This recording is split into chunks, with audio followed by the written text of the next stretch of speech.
Takes us a second sometimes to get strapped. There we go, chat. Welcome in, welcome in. 20 seconds? I feel like that's okay for just 20 seconds of silence to start. Yikes, chat. I don't know.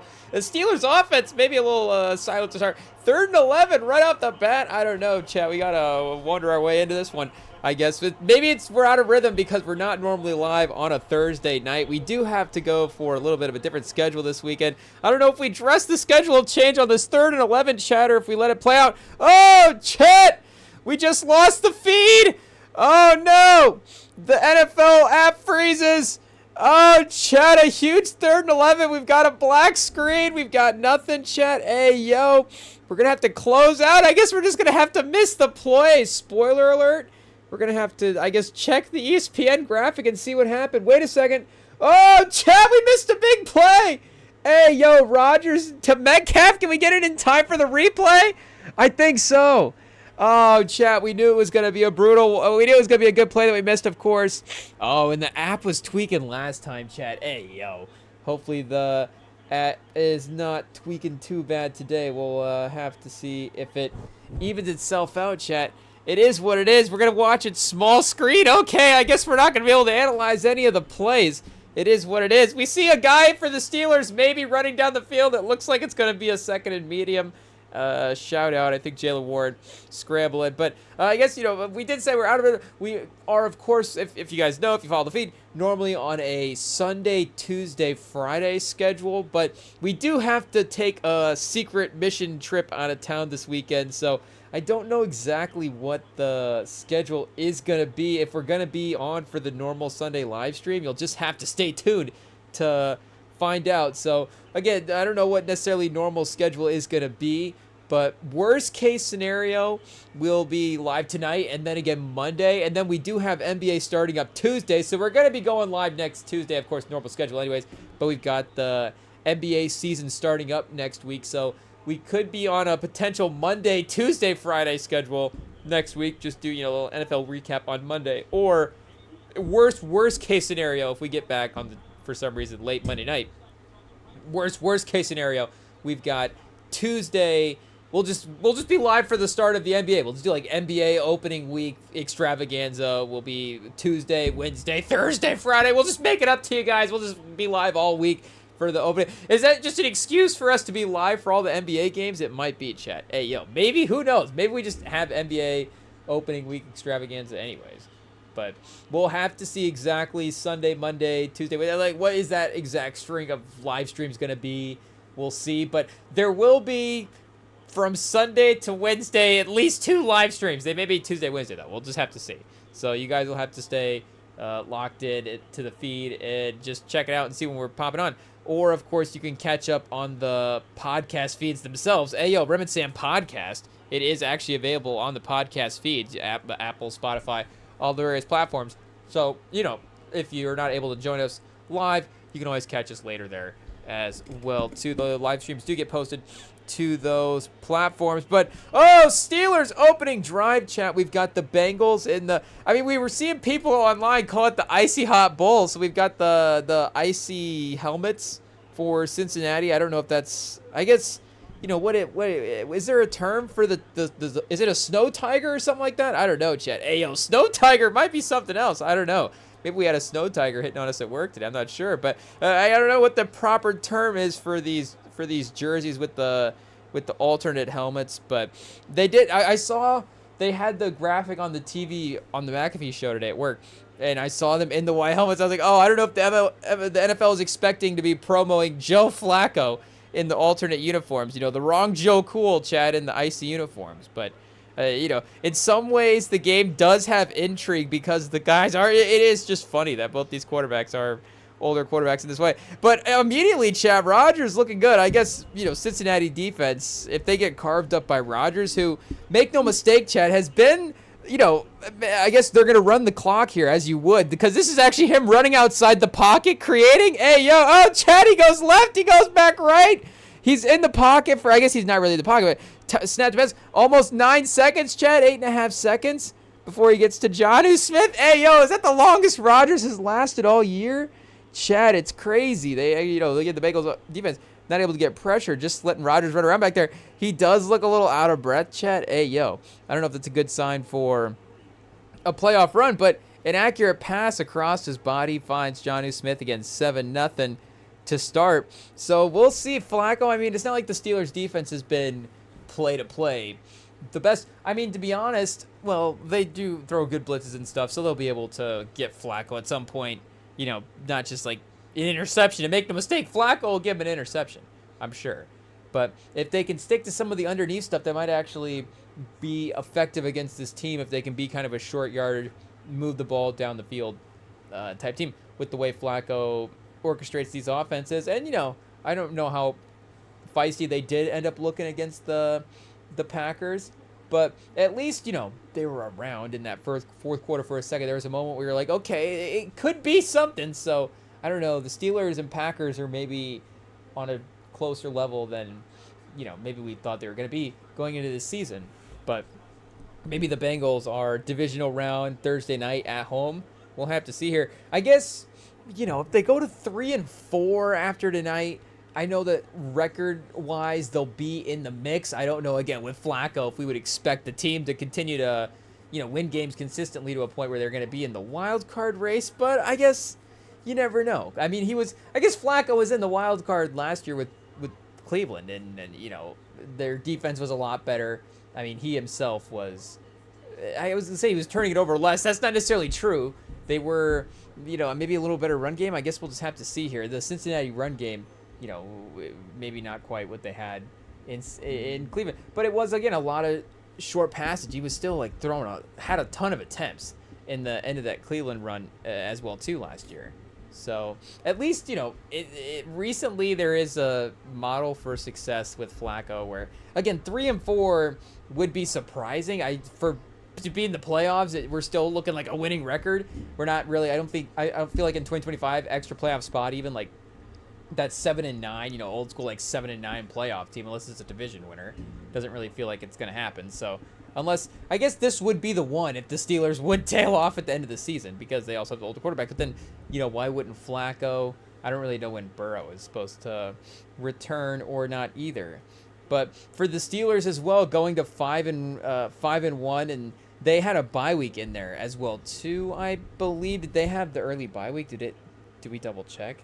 I mean, that would explain why they're not 5-1 already, like, you know, the Colts and the Bucks are. But again, and I know that I guess having a break week in there does matter to an extent, but regardless, and you know, they've been a little bit more low key than a team like the Colts. You know, shout out, Chad. Ayo, as much as, you know, it may sound, I guess it doesn't really sound weird in 2025 to say that Daniel Jones will be playing better than Aaron Rodgers. Again, I don't know if we had a ton of expectations for Rodgers going into the season, but the offense is definitely more explosive and definitely more capable of hitting, you know, bigger plays than the Steelers. Though, again, Metcalf obviously really good, but you know, for the Colts offense has had more impressive performances this year.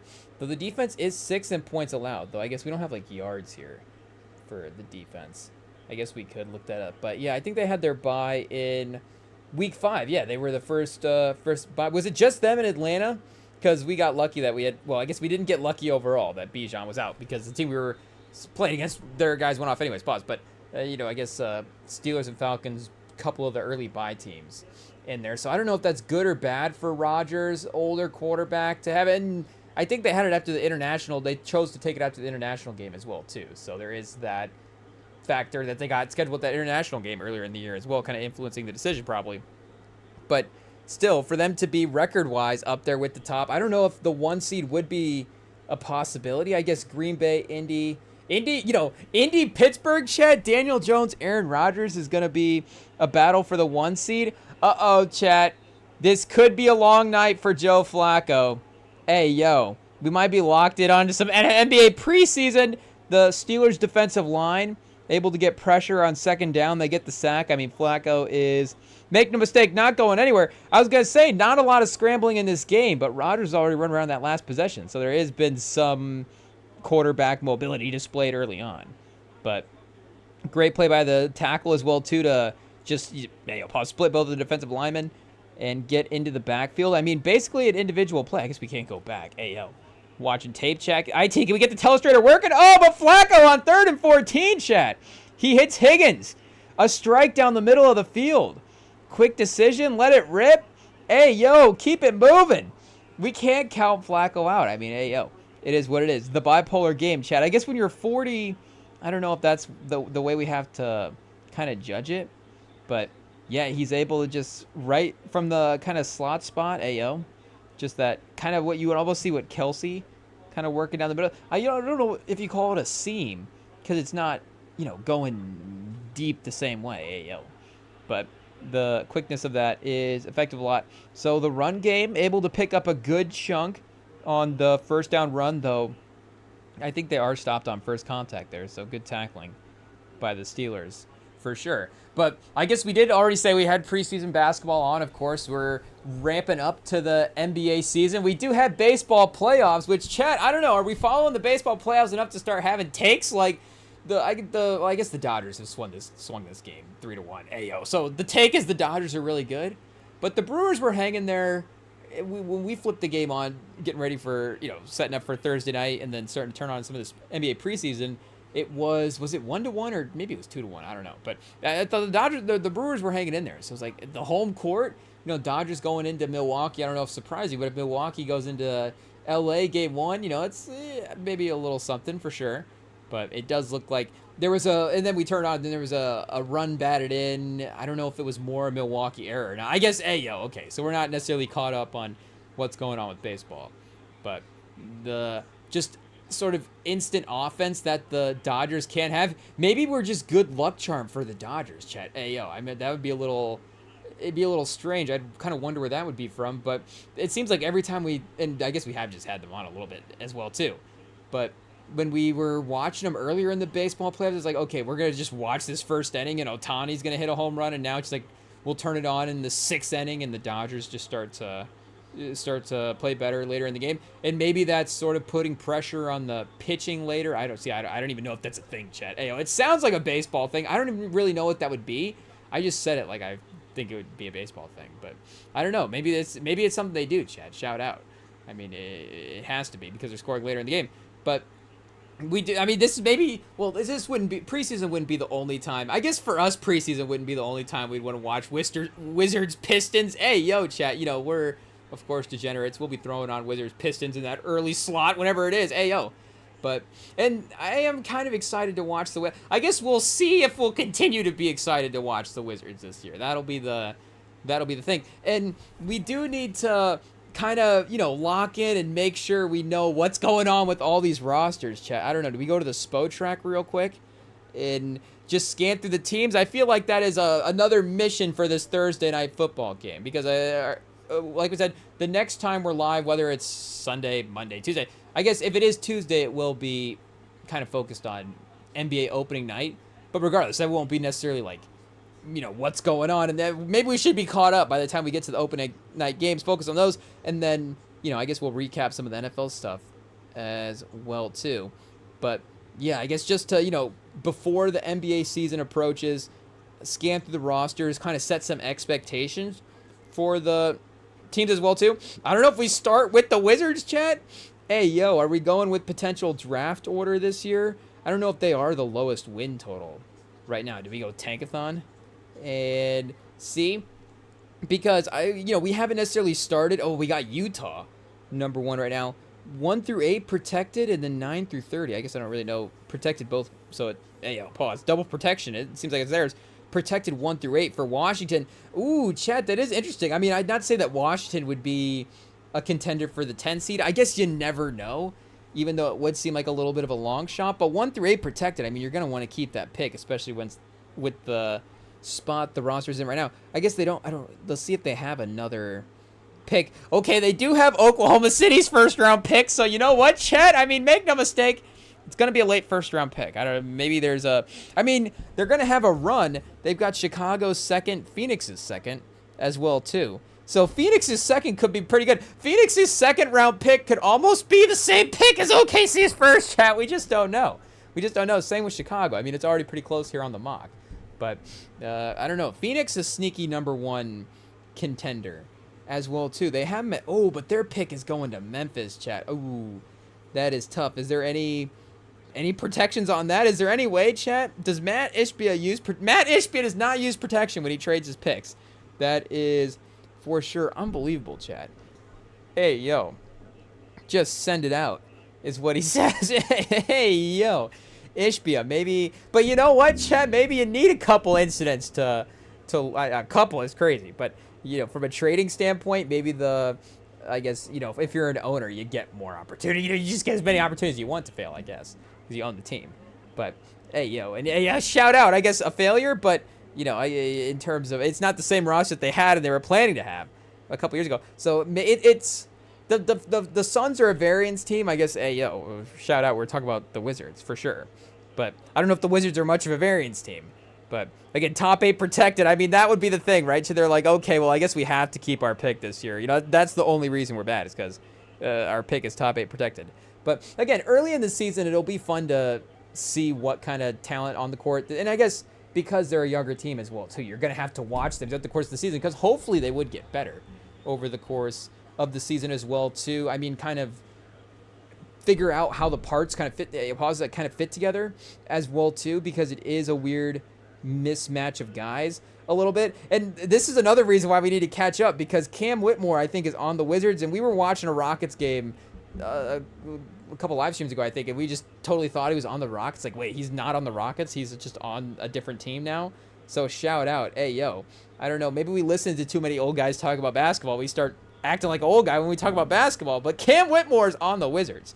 I mean, unbelievable. It's much better that he's on the Wizards for us as well, too, than it is on the Rockets. I guess there's obviously a world now with Van Fleet out that maybe they're like, I don't know, we want Cam Whitmore in that spot to replace the Van Fleet minutes, but him in, you know, just opportunity-wise in Washington, there's definitely a lot of that there in terms of guys' potential to emerge. So Alex Sarr, I mean, again, just what is Alex Sarr as a player this year? Because he's a number 2 overall pick. I guess that means there is, you know, is he an all-NBA guy at some point? I mean, there's definitely a skill set there defensively, and if he figures out some of the mid-range stuff where he is, I mean, I don't know if he's as good of a, you know, creator with the dribble as maybe Bam would be right now, or maybe if he projects to kind of get there, but he does have kind of that, you know, he could be a stellar defensive player, switchable, inside guy, and then have a little bit of a mid-range type of offensive game. So, I mean, in Bam, I don't know if Bam has necessarily made a ton of all-NBA teams, but he's been right there. You know, if he had a 4th team all-NBA, he would be right there. And is definitely a guy that, regardless of those type of accolades, is still a guy that you want on your team. And I know that we can figure out his hierarchy in the team. But if you looked back and was like Bam Adebayo was the number 2 overall pick in the draft, you know, how stacked would the draft have to be for him to be in the region? I guess we could go look at his own draft class right now. Is that 2017 class? So again, there is going to be, because maybe there's some lead guys in that class, like is Mitchell in that class? You know, Mitchell as a number 1 versus Bam as a number 2, or conversations like that. But you do have the Bam motivation this year as well, too, of him with Asia Wilson, chat. Hey, yo. And him making some crazy predictions as well, too. I guess maybe more so on the court than off. We'll have to see. And I guess, yeah, defensive. So, I mean, you know, if obviously Alex Sarr was in the Defensive Player of the Year conversation every year like this is pretty crazy. And this is fun to see as well, too. I know Basketball Reference, if you guys are watching the live stream or watching the Spotify video, has added in where you can see the awards now, voting on their actual year's regular stats page part of it as well, too. I guess it used to display it just cut off here at the points. And then you'd have to go up here to the top and then see all the accolades. Or you could scroll down to the bottom and expand the leaderboards as well, too, pause, and see what's going on there. But now they have it kind of listed season to season with the stats, and it's just fun to see. Again, just defensively, every year he's being voted this highly as one of the best defensive players. It's just impressive to see, you know, a half decade plus of him being a top 5 defensive player of the league. I guess, you know, this year 10th in Defensive Player of the Year voting, but still, hey, yo, a drop for Bam Adebayo, and he's 10th in Defensive Player of the Year voting. So, you know, Bam Adebayo's worst season is sorry, good season for Sarr, I don't know, but you know, I feel like that is obviously the mold for him. You could say Mobley as well too, but I think there is a little bit of it, because Mobley you could see more like corner threes, and maybe even, you know, the passing could be even a level up as well too. So, so you got like Markkanen in this draft, chat. Yeah, obviously this is a good draft. But Bam himself is 5th in points, so I guess Markkanen is 6th. You got Kuzma in 4th, so obviously it's not the perfect sort here to see what a redraft would be. I mean, Tatum's obviously going 1. Mitchell is probably going 2 at this point. You know, he's been in MVP conversations. I guess, do we go Vorp, chat? Value over replacement? Oh, here we go. This proves our point. So, yeah, Vorp, Bam is 3rd. So, I mean, regardless, if Bam was 3rd, even if Bam was 2nd in this redraft, I think, you know, with all due respect to Mitchell, and he's been great as a lead guy on a bunch of teams, but I don't know if he's had enough success where you would, you know, regret being like, oh, you know, I can't believe we got Bam instead of Donovan Mitchell. Like, again, it's still close. So I guess, you know, Sar, obviously in a little bit of a tougher spot for Sar. But, well, I was going to say in the Wemby draft, but that's right. He was in the Ricochet draft. So I guess there is, you know, his draft class alone, he could, you know, it does become a little bit easier for him to emerge as well, too. I guess, the Ricochet draft. We just start calling it the Castle draft. You know, Jalen Wells is an interesting all-round player. Missy, Butelis, chat. I mean, Khalil Ware even has shown some signs. Jared McCain, if he's able to stay healthy, for sure. I mean, this is, you know, an interesting class in terms of the, you know, you don't want to say role players, but there is a good role player to third best guy, second to third best guy on the team level star here. I guess, you know, would we ever see Jalen Wells being like the second guy on a team? Would seem a little, you know, like, what is that team? Or, you know, his individual creating game just gets really good as well, too. Again, we can't necessarily write that off. But if he's your third, fourth best player, perimeter focused, can play defense and stop, you know, a lead perimeter guy for the other team and be a complementary offensive player, I mean, that would seem like his best role. And I guess Bub Carrington as well, too, in this draft. Shout out, you know, we like a bunch of these guys. So I guess Carrington also on the Wizards, but, you know, that's a fun mix of point guard, ball handler type players as well, too. You know, I don't know, modern point guard in the NBA is obviously always I don't know if it's becoming more rare. It might just be. Ayo, chat, are Spotrack still filtering over here? Is it struggling? Are we doing okay? Hey, yo, we have to go. Let's go with positional sort here and see how that displays the team. Hey, yo, McCollum, chat, Johnson, they got our guy Branham, Carrington. I mean, AJ Johnson, I guess, again, it's just going to be who emerges. And I know that, is there enough minutes to go around as well, too? Kispert at 13 million, Middleton, Alex Sarr at 11. I mean, the Kispert's a little bit like he's on that Avia contract where I don't know, maybe the Blazers are obviously a little bit closer to being somewhat better than the Wizards, but you don't necessarily move on from the value of Kispert. I know that he might not be the defender that Avia is, but he's still an elite three-point shooter. And at $13 million, just getting a skill set, elite skill set like that for $13 million doesn't seem that bad in 2025, honestly. You know, you do have to be careful, of course, how you're spending your money these days, but that wouldn't be too crazy. Like, what is Duncan Robinson making right now? I mean, shout out to our guy. But, you know, I don't know, Duncan Robinson versus Corey Kispert. Well, the difference is, Chet Flacco just threw an interception ball that just got dropped. I don't know, I didn't catch on the replay who the Steelers defender was there. That dropped the pick, but hey, yo, it was right to him. I mean, it was Flacco's best pass of the night so far. Hey, yo. But at least it's still third down for Cincinnati. They just ran it on second down. You got to get Flacco, settle down there. Run the ball on the next play. But yeah, you see they're stacked at wings. I guess so. Vucevic as well. I mean, Chad, this is going to be a fun team. Offensively, it could be, if there is a lineup anyways that is fun offensively. I don't know if it would include necessarily Sarr, but if you're running, we're just calling him Vucevic, chat. Ayo, I don't even think that's how you say his name. Not to be disrespectful, but it's just, you know, it's differentiated. Do we just call him Tristan, chat? TV? I don't know. TV? Maybe. Must-watch TV, chat? He might be must-watch TV, honestly. Like, he is, you know, you don't want to call every white guy that is 7 foot tall and can throw a couple of passes. You don't start calling him Jokic. But I guess, you know, he could also be a little Vooch-like as well, too. Maybe more Kukoc? I don't know if we have the knowledge to start making comps like that. But he is a fun passer, perimeter guy. I mean, if you have him if Middleton's still if Middleton still got some juice, chat, then pause. Hey, yo, if you got Vucevic, Kispert, hey, yo, I don't know. We're not trying to make statements here, but that's two fun offensive guys. I guess Trey Johnson, game 35, as he starts to get more rhythm and offensively starts to figure his game out a little bit, could be an interesting creator on that lineup for sure. And then, Champagne's a pretty good, consistent offensive player right now as well, too. So I don't know, Whitmore, and shout out to our guy. He's going to be a dominant player in any lineup that he's in, but there is some good passing with some of those guys. Well, it's not like Kispert's going to be a lead creator. So, I don't know if Whitmore is going to be dropping dimes to Kispert necessarily, but he would be a option as well too. So if it was like Vucevic, Middleton, Kispert, Johnson, and then maybe both Johnsons, chat, maybe AJ and Trey. I don't know. Keshawn George as well too. We got to give him respect. He's just a really good wing player.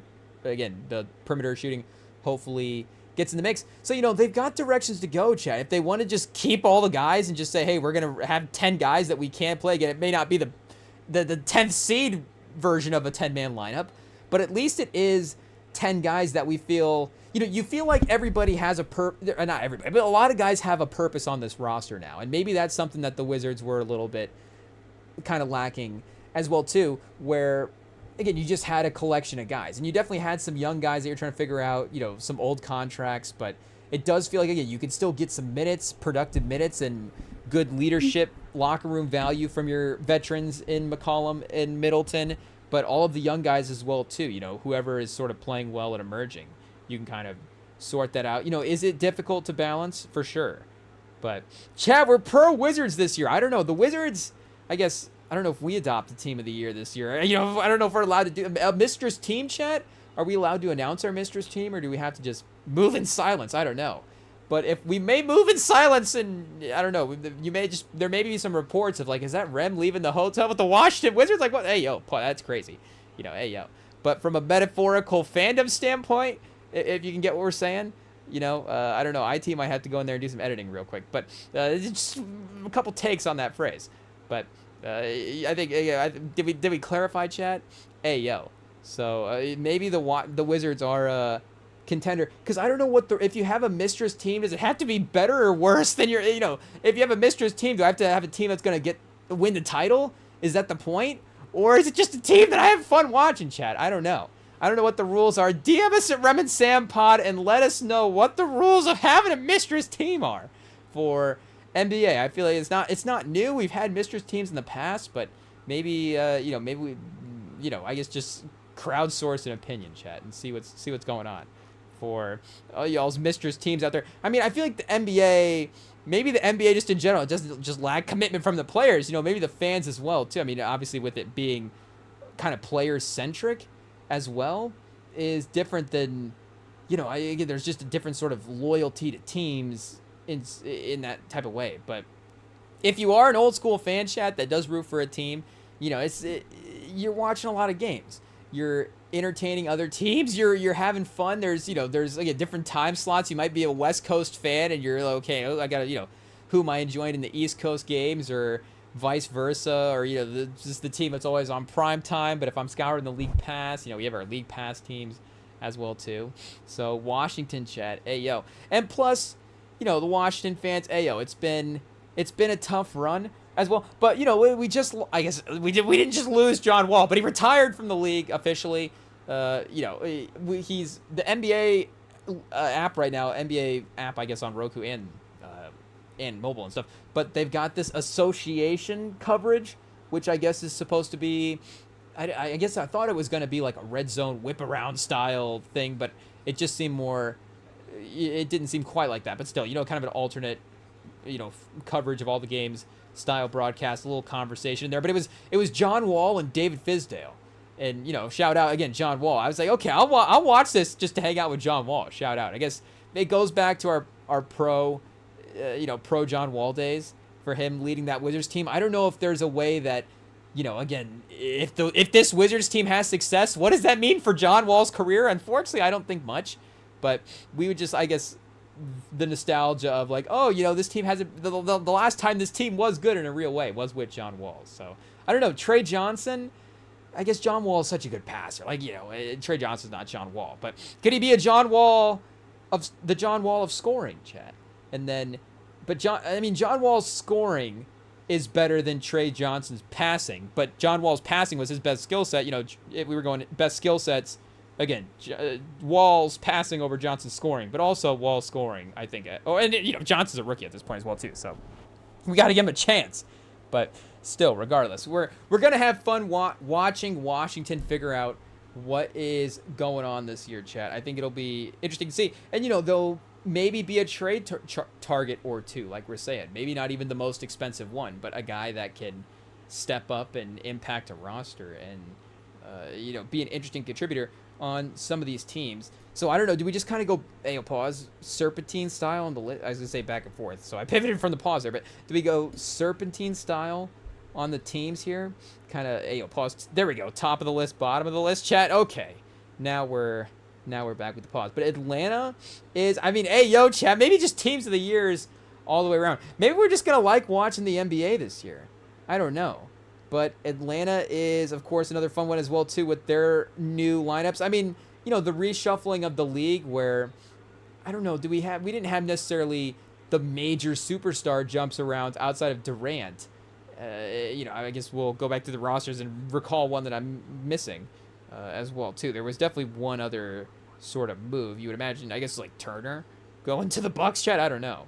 But it was, like Porzingis going to Atlanta. Like, you wouldn't necessarily, again, that's not necessarily the superstar level move. Like, I don't know if we're going to go back and write stories about the 2025 offseason, but that is one of those guys that can be a second to third option on a good level player. He's going to change, a guy that can change the dynamic of the team on how they play and what the potential ceiling of the team is, but also just some interesting, some interesting fits as well, too. Like, Porzingis is fun on this team. And, I don't know if, again, maybe our mindset in basketball, maybe we're just approaching it differently this year, where we're not necessarily focused on, I guess, and maybe we're just positive basketball fans as well, too, but like, okay, what would be the detriments of a Trae Young Porzingis lineup?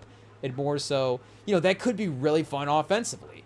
And maybe we're just feeling optimistic about the way Trae Young played last year, because I feel like if he was looking at that and being like, okay, I was still, there were moments where I could kind of let the rest of the team be the rest of the team, but also Trae Young is just a talented offensive player, and his skill set lends itself to being a high usage guy as well, too, in both good ways and bad, that he can still get his pause, and that the team can kind of balance out with the wings and the size, and he can play off the ball as well, too. Like, shocker, it could actually be good for him.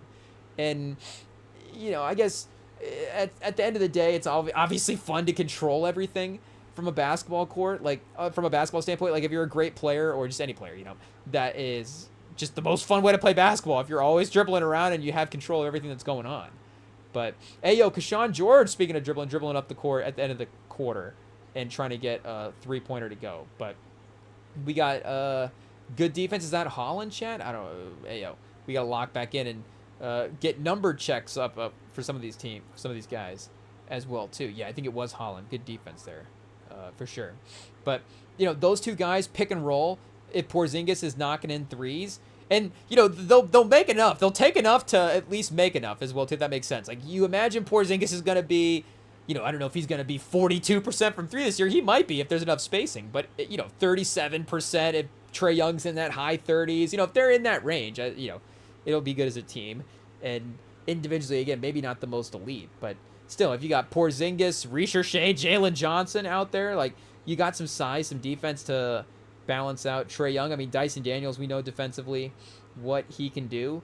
So, yeah, this is going to be a fun team as well. I guess the front court rotation, we'll just have to see over a regular season. But, we've always been pro Bassey on this pod as well, too. So if there's, like, an injury situation or, they just need some extra minutes on a given night, I think Bassey can step up and be, he can give you 10 minutes a game at center. He is a little different on this team for sure, because he doesn't quite, not to say that Okongwu has the offensive game. I guess he can play around the rim, kind of like Okongwu can. But, he doesn't necessarily give you the offense in the same way that Porzingis does or some of these guys, but still, or, maybe the switchability out on the perimeter stuff as well too. He is a little bit more of a traditional kind of rim running, I don't even know if he's a defensive 5, but still, I guess we're pro Bassey regardless, Chad. He plays with a lot of energy, and he'll give you a good 10 minutes again. But Richerche, number 1 pick, stepping up. I guess let's look at Richerche's minutes here, or his stats over the end of last season, because again, we're not going into the season with all and this is, again, maybe it's like watch, check mark this just in case this is inaccurate. Should we be eyeballing this? But it doesn't seem like there's a conversation going into this year of, what is the next step for Richerche as a player? And we love a lot of guys in this team as well, too, like we're saying. So if Jalen Johnson is emerging and, they're working Porzingis into the lineup, I guess, he's not necessarily a franchise-type guy going forward, but still is going to need the usage. They would still, it still may, who knows what it could take away from his potential shots and stuff like that. But it did seem like he was getting a little bit more comfortable at times. Again, there's some big performances in here. He's got a 38-point performance. Even some of his lower scoring games, I guess here, just kind of quickly glancing through the box score as well. You see, he's got an 8-point game here against Orlando. It's a close loss, but 3 for 6, 2 for 3 from 3. Just a efficient stat line, only 15 minutes. So I guess he could have had more minutes in that game as well too. 9 minutes in the last game of the season, 2 for 5, 6 points. So I guess the last 16 games of the season, they were 500 as a team. I guess we don't know exactly what the full lineups were as well too, but I imagine it was a little depleted by the end of the year there. But still, Richerche, 52% from the field, 37% from 3, and he was points per 16 a game, chat. Hey yo, so what was he on the season here? Last year, because it'll be his career numbers 1 year. So on the season, 12 points, 45% for the field, and 35% from 3 is actually pretty encouraging as well too. So again, is he going to step up? Is he going to be 25 a game in year 2, all-star, leading and scoring, and just him and Jalen Johnson are these amazing, it's the next iteration of Tatum and Brown. I guess, hey yo, if it happens, chat, make no mistake, we'll clip it out like we said it was real. We'll just edit around it to make it seem like. And then Rem said this is, prophesied that Richerche was going to score 25 a game. But if he is in that 16 to 18 a game efficient level, that is obviously a step up and what this team would continue to need from that perimeter element. And again, if Trae Young, if he's taking more of if Richerche and Jalen Johnson are taking more steps forward, because that's where it feels like this team is in a good mix. If Trae Young can, continue to balance some of that teammate stuff, where if those guys take a step forward, hey, yo, keep an eye out for Trae Young. Like we're saying, he can play off the ball, but maybe he'll really be off the team if Jalen Johnson's playing good, who knows, a trade or whatever. But also if those guys are just hey, yeah, they're really good, versatile wing players who need to score off of a creator, well, at least they have that to set those guys up in Trae Young. So again, and with the East as well too, Quinn Snyder, there's a lot of things trending for them to be definitely a good team in the East, but it feels like they're in the playoffs in the East. And, especially with the way the playoffs have played out, I know that OKC dominated the playoffs last year and they were a powerhouse regular season team and, they seemed unstoppable and definitely were all the way up to the finals.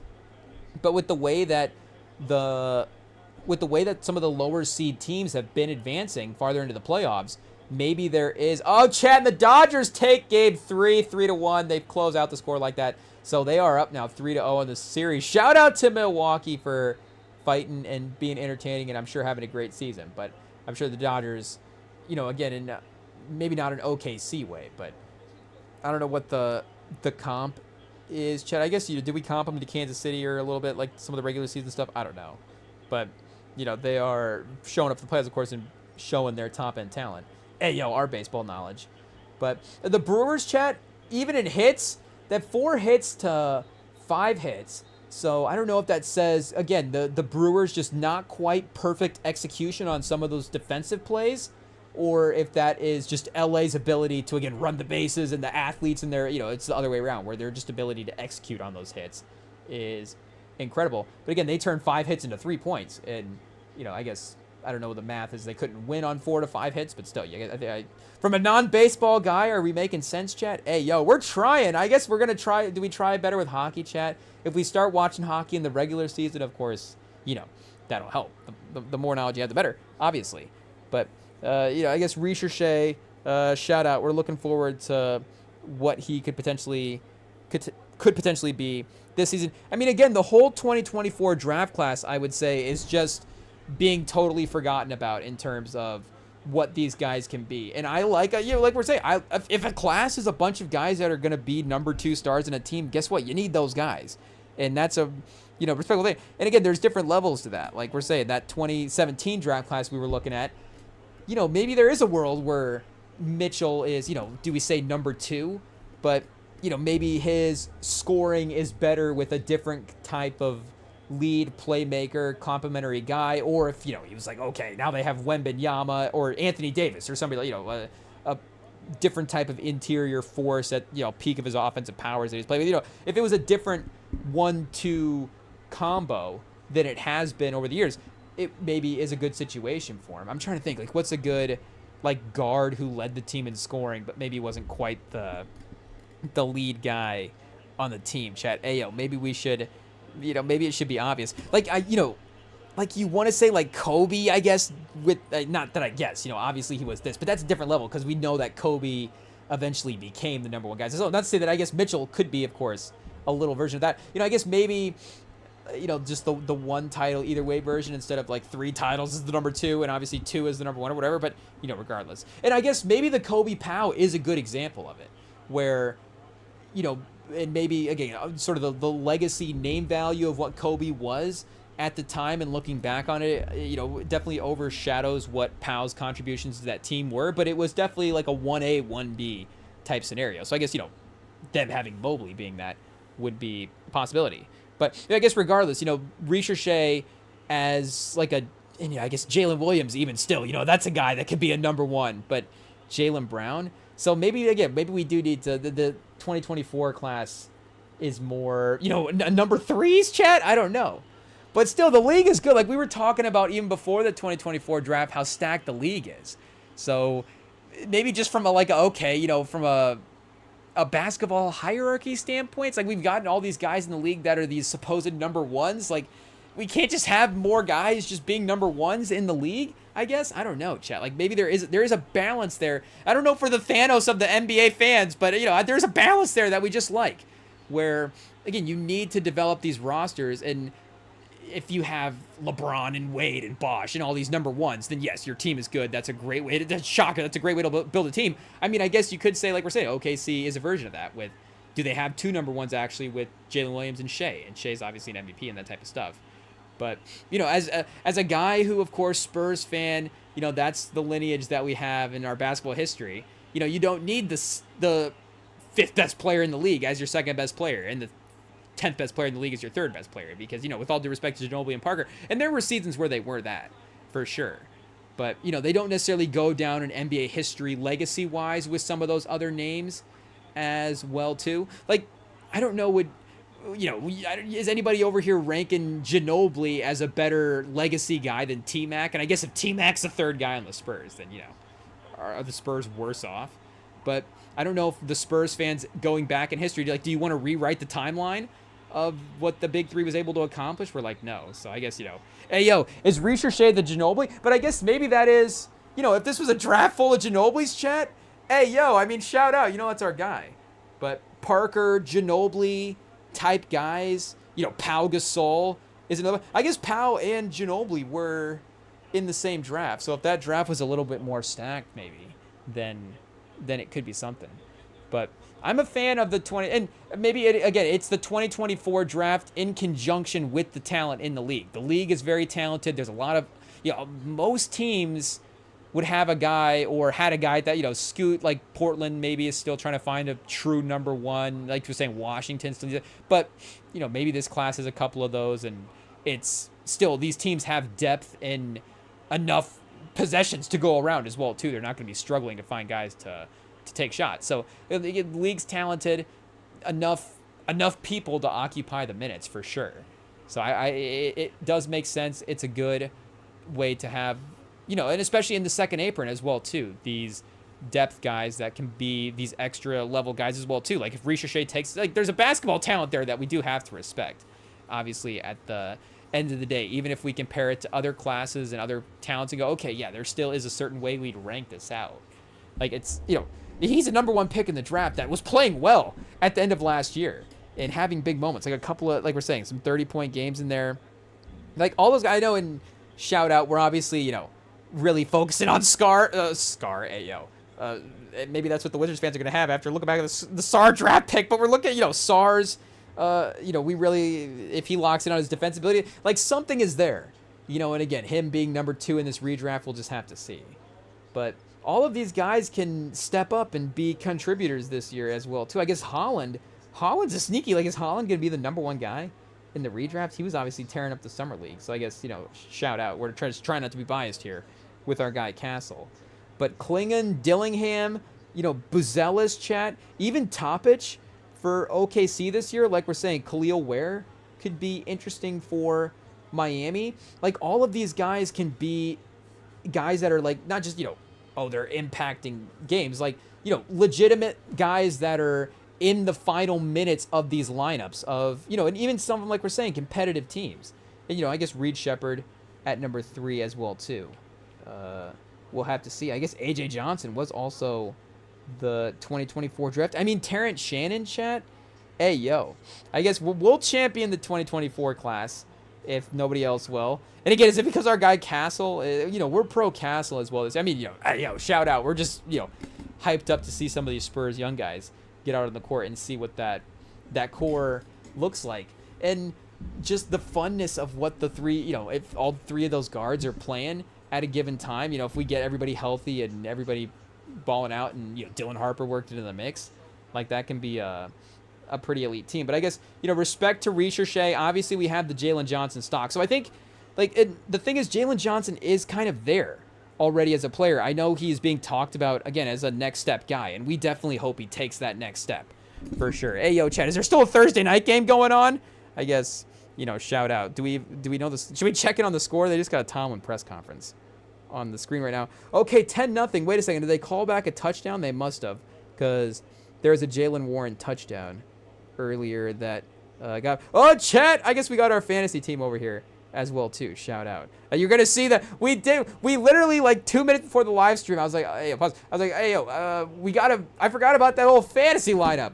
We got to check. But I guess we didn't have anybody Steelers-Bengals anyway, so maybe, again, just kind of subconsciously we weren't thinking, like, oh, we need to be locked in for this game already. But it's like, okay, I didn't realize how bad it was with our bye weeks and stuff, in the injuries as well, too. I knew Ibuka and Wilson obviously were hurt at the end of last week, but I guess, again, I hadn't registered that. Oh, yeah, you need to adjust that in your fantasy lineup.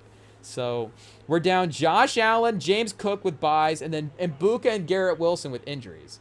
So maybe the Garrett Wilson one's for the best. I don't know, chat. But fortunately, Vidal was able to... He was still on the waiver wire, so he might be a little RB1-ish for the Chargers over the next couple of weeks. And we did end up snagging... Who was the reason? Oh, we snagged Bourne off the waiver wire as well, too. So we have Drake May as our backup. So fortunately, the quarterbacks... Fortunately, we're back at it. It's our catchphrase tonight, chat. Luckily, we are able to kind of replace some of the quarterback production there. Maybe even better off since we've drafted him.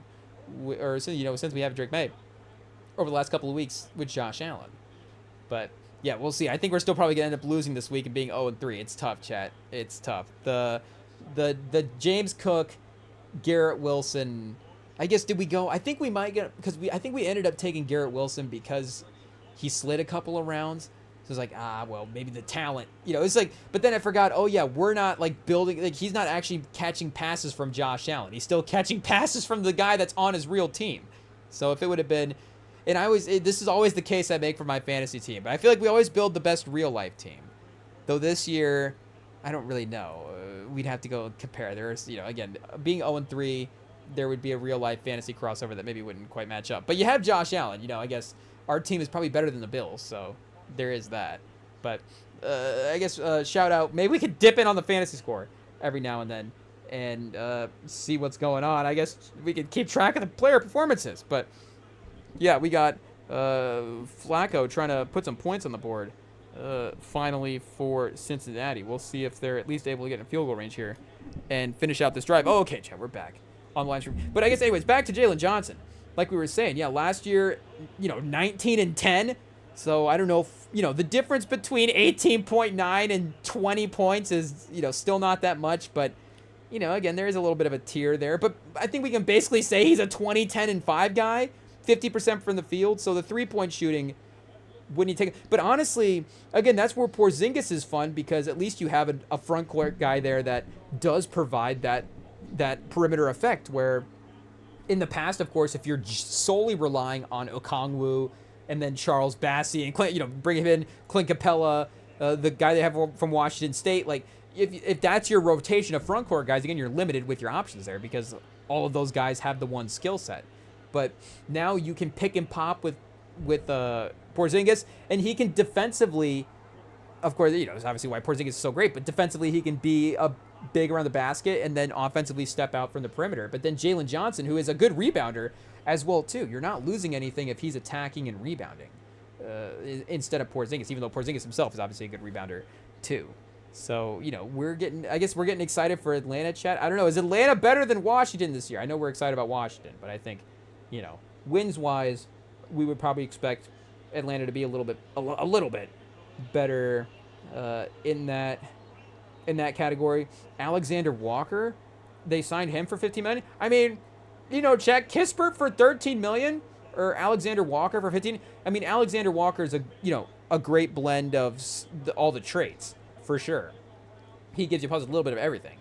But or Luke Kennard at 11 or Kispert for 13. Give me Kispert for 13. I don't know, but I mean that was pretty close as well too. So who else do we got here for the next team? Oh, chat, Cincinnati's still moving.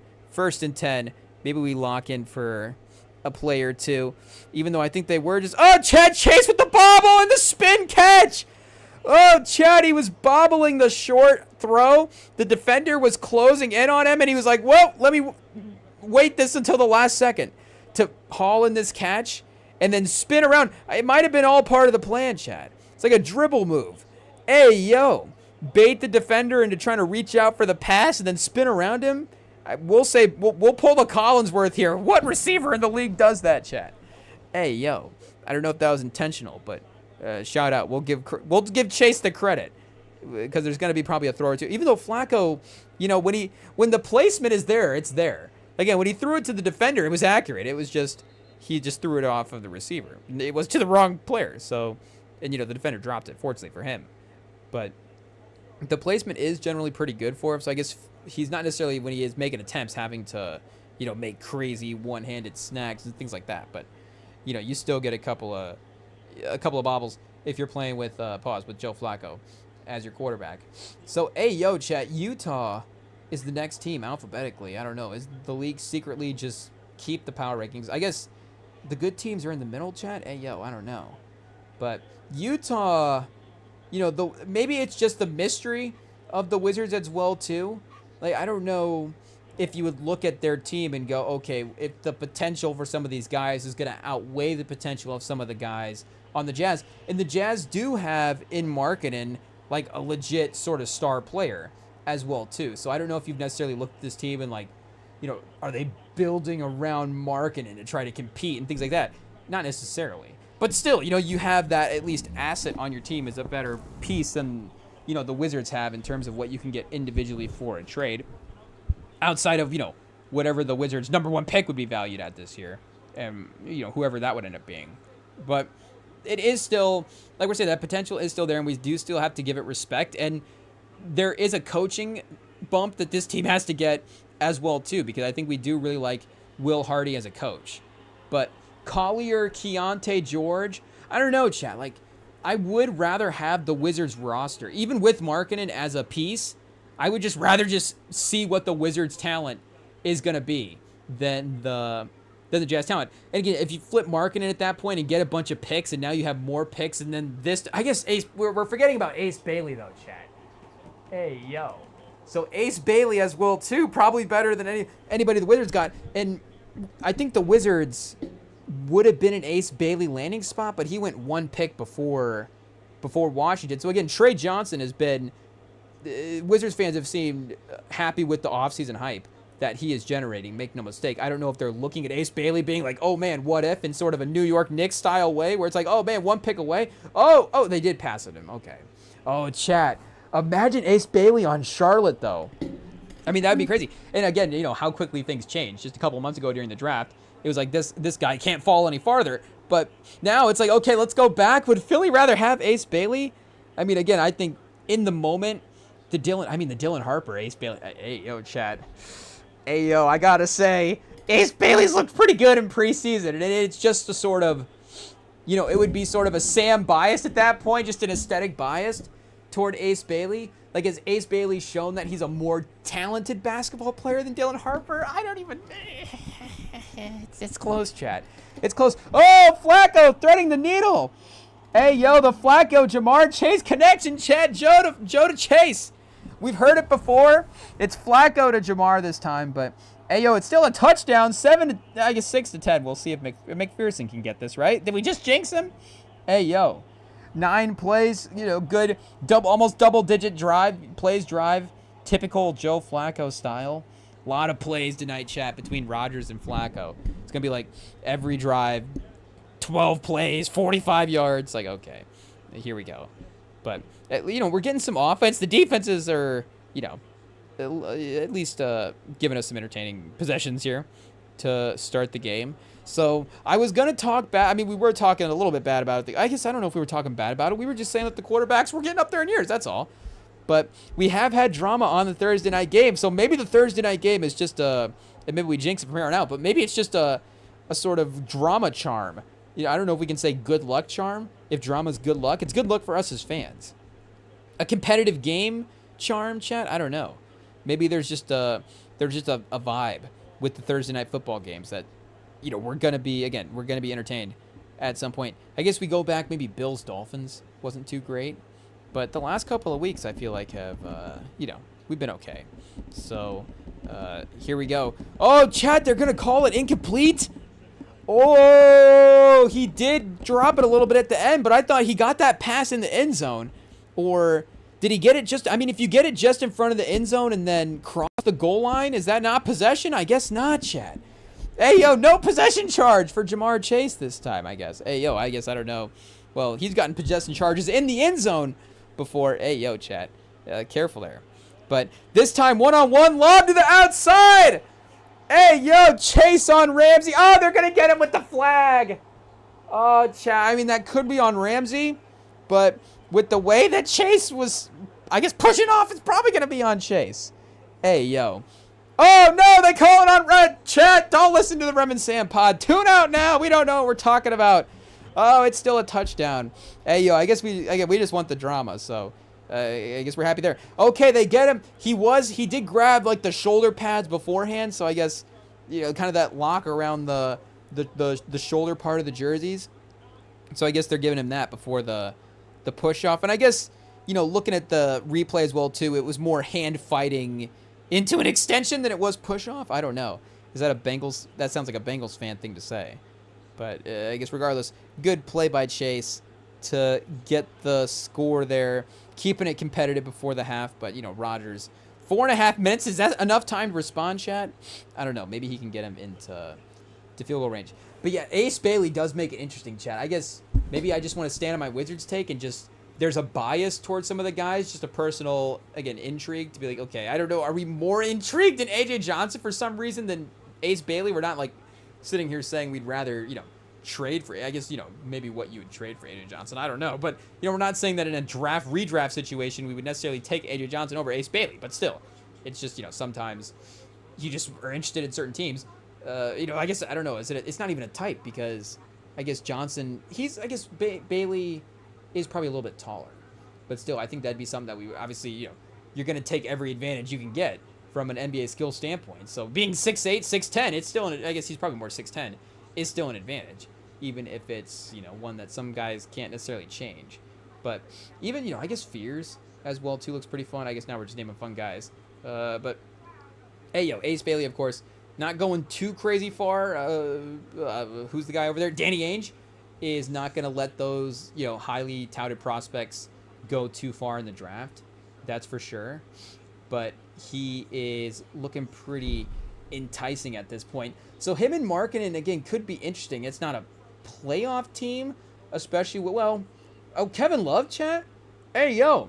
Veteran Kevin Love and Nurkic is interesting. But Nurkic and Walker Kessler, I don't know. Nurkic is interesting offensively.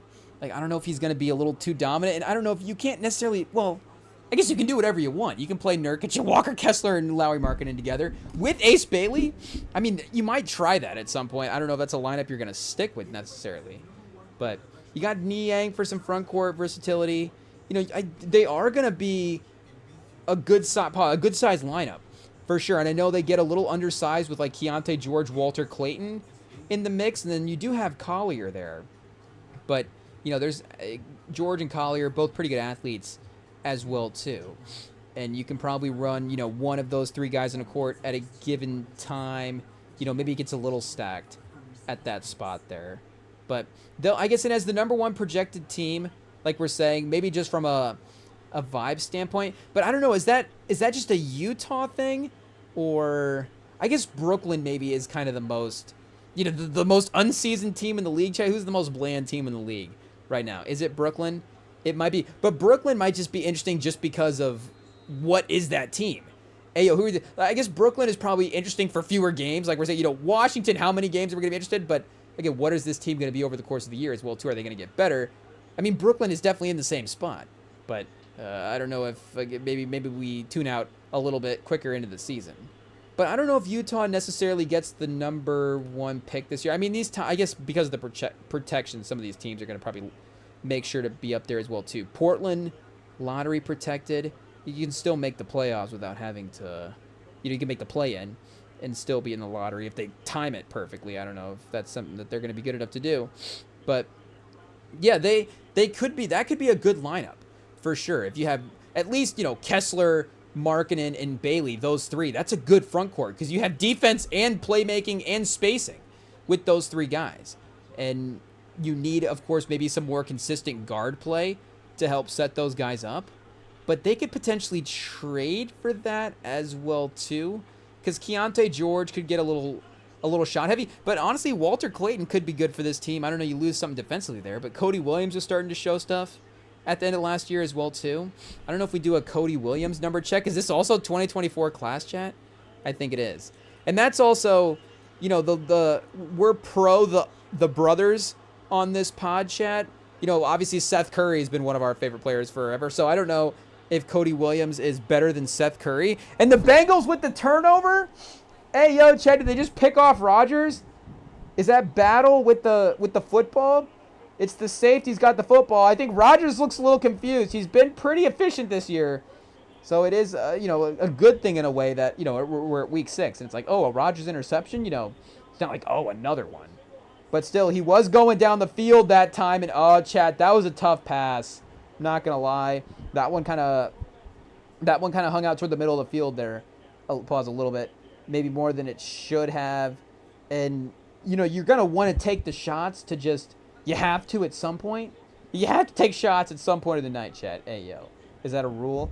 But, I don't know if with Rodgers, you just have to stick to the game plan of keeping it. The short and simple stuff is the way to go. And I don't know if that was purely an arm throw as well, too, where it's like, I don't know if that's a throw that, can't make if we start making those claims, whatever. But that's a tough look as well, because even if it wasn't necessarily the most accurate pass, it was double teamed. So I guess we'd have to go back and check. Like, DK is so fast that obviously he can maybe run past those guys, and you're just throwing it out there for him to run under it. But I don't know if that was even the look as well, too, that you would want to have. So, hey, yo, chat. I mean, the Bengals could take the lead. They got 4:15 left. They got plenty of time. Good field position. Is there a catch ruling here that we have to look for? Down by contact, maybe? I think maybe they're checking for down by contact, potentially, because that does look like a clean catch. So that would take away quite a bit on the return, and they did give him some time back as well, too. But, yeah, chat, Cincinnati, making it real interesting at home here. But, yeah, Cody Williams, I guess the percentages, maybe some of the defensive stuff that we're starting to remember was impressive. I just remember, and maybe he's just getting more minutes. I don't know. I just remember seeing him more. He did have a run here where, 37-30, getting some starts. Hey, yo, Chase Brown up the middle, chat. Oh, they put it back where he got the interception, so down by contact. But the run by Chase Brown just makes up for that run back. Hey, yo, the momentum's starting to turn, chat. Uh-oh, the Steelers. Week 6. Is week 6 midnight for Steelers? Is that clock strikes midnight? We're back to a pumpkin. I don't know if 4-1. We thought maybe they were Cinderella at this point, but record-wise, it's enough games ahead to spot yourself. You're looking like you could be that 500 team. Again, for Tomlin, we know whatever the maze is for the Steelers. We've seen the post chat. It's always gonna lead back to 10-9 and I guess what's the record now these days, chat? 9-8, 10-7. It's gonna lead back to a mid-record like that. So at 4-1 at this point, they're gonna have to drop a couple. Flacco over the middle, Chase, Ramsey, chat. Ramsey trying to take Chase one-on-one. And he's going to get his second pass interference call in a couple of attempts here. I know the last one declined because it was a touchdown. But that one is going to get picked up there. But here, I guess, to actually see what Cody Williams did at the end of the year. Yeah, I guess you do see him getting more consistent starts here. Last 8 games that he played or so. I guess the points and the scoring didn't really amount to much at that point. But at least, he's playing some minutes and making an impact there. Trying. So as a wing, he is, of course, a versatile player that we have to keep an eye on. But obviously, Ace Bailey now takes the center stage. But again, that makes the marketing... We'll have to see what that does for the marketing thing. Because that... Like I'm saying, they haven't approached the team in that way. And I don't know if it would have been smart to do... Because again, I don't know if we're sitting here looking at marketing like a number 1 type guy. But if he is a number 2 type guy like we're saying, and I don't know, Ace Bailey, is he going to be the number 1 guy this year? Take the Jazz to the playoffs. We'll have to see. But, if that's the potential that he has, and at least systematically, it's like, okay, Ace Bailey is a number 1, Markkanen's a number 2, we have a role guy here in Kessler, and to be honest, chat, looking at this forward list as well, too, like, I don't know, we'd have to double, like, Filipowski, if you're running Kessler, Filipowski, and Markkanen, you might not be able to switch a lot. But that might be the lineup, chat. Oh, and Higgins. Higgins up the middle, just runs it into the end zone. So touchdown Cincinnati. It's 14-10 with 2 minutes left in the 3 minutes about left in the second half. So speaking of a lot of plays, chat, they'd make that drive in 3 plays. That might be the most explosive drive that Flacco's had all year. Both teams. I don't know. We got the Chase Brown run, and then we'll actually have to dial in on this pass. Just a little slant, chat. Across the middle, the safety misses the tackle, and that's all it takes. Higgins just walks in. Ooh. So, that's them. They haven't really gone to the aggressive attempt like that. The plays have been because of the coverage that the Cincinnati has allowed to, Flacco has looked in the right spot, and they've been able to get 12, 15 yards after the catch, total for the play. Or, a play like this as well, too, where they just continue to go underneath and sprinkle with. Again, that's what Pittsburgh has done as well too. Do we have to go back and look at the Rodgers passing chart? That might honestly be like the longest passes he has attempted all year up until this point. Again, the Metcalf long pass for the year, just stats wise, was a slant that Metcalf took the distance. So here, chat, let's go to the next gen stats real quick and see if we can get a Aaron Rodgers passing chart in the background to reference and see what he has done. Oh, what's this JSN thing? JSN fastest ball carriers, chat? Hey, yo. JSN continues to haunt our nightmares. Still nobody, of course, taking over Jonathan Taylor in week 2 on this 43-yard reception where he hit 22.38. But we'll see. It's still a few games left in the season for somebody. But I don't know. I feel like, does anybody get to 23? If anybody gets to 23... we start talking Olympic territory as well, too. Maybe world championships. I don't know. Olympics is obviously, the pressure of that as well, too, starts to affect the time for sure. So, wait, passing charts here. What are we looking here for, chat?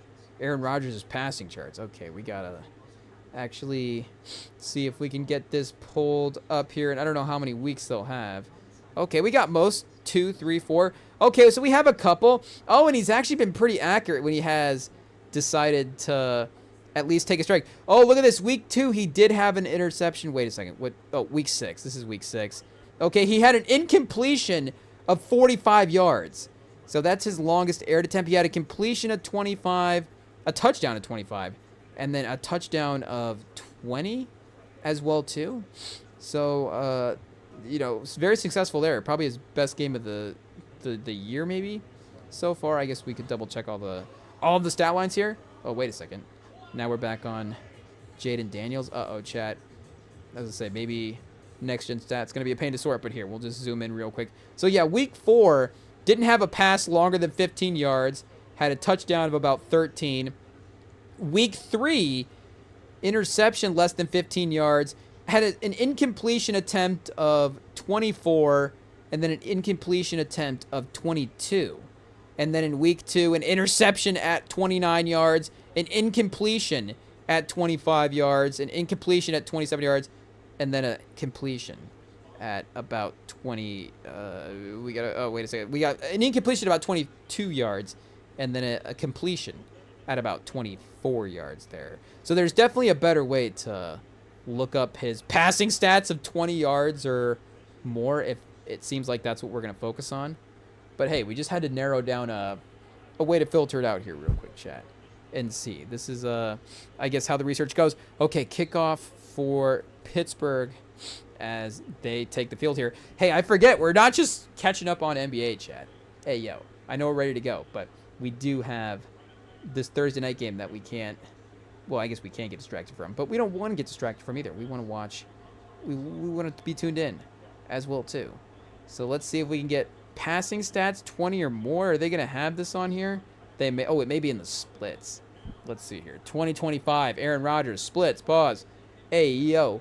Passes, indoor, outdoor, yards to go, down in distance, field position. Ooh, maybe not quite the distance on the passes.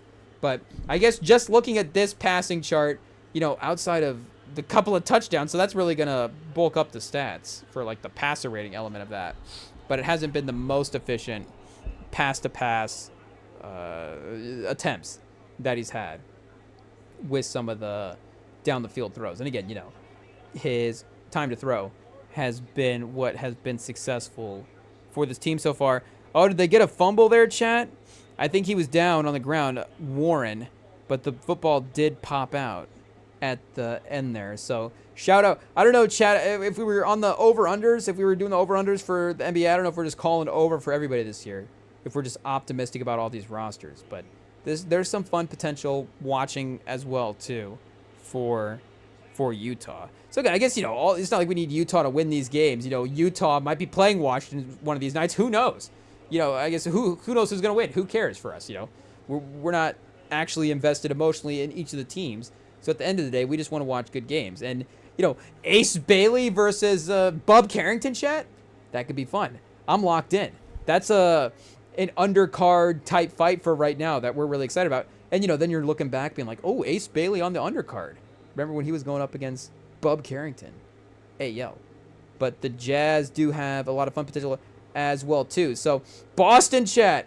The Boston Celtics. No Tatum for now, even though, of course, all the hype is trending toward him for playing this year. And he might just play just to prove the point. And it seems like, you know, he was on... I was getting some clips about... from a first take appearance, or the clip I remember that I saw was from the end of September, so I don't remember if that's exactly when the first take appearance happened.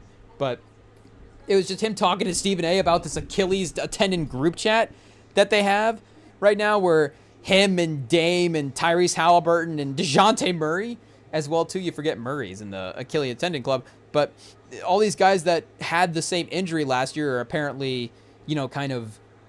what Tatum was saying was checking up on the recovery, but this is honestly one of this whole sort of saga in a way has continued to be, you know, a pro sort of Tatum just thing, I guess, for us as well, because it does, I think, continue to just show his insane competitiveness, and it's not something that is mentioned in the Tatum skill set, but, you know, it does, of course, get brought up in skill sets for guys. A guy like Anthony Edwards would get that nod as, oh, who are the sort of most psychotic competitors in the league, he would be a first name that is brought up, and rightfully so. Again, he is very, very confident in the way he positions himself as a top player in the league. Hey, yo, chat, the Sling TV is frozen right now.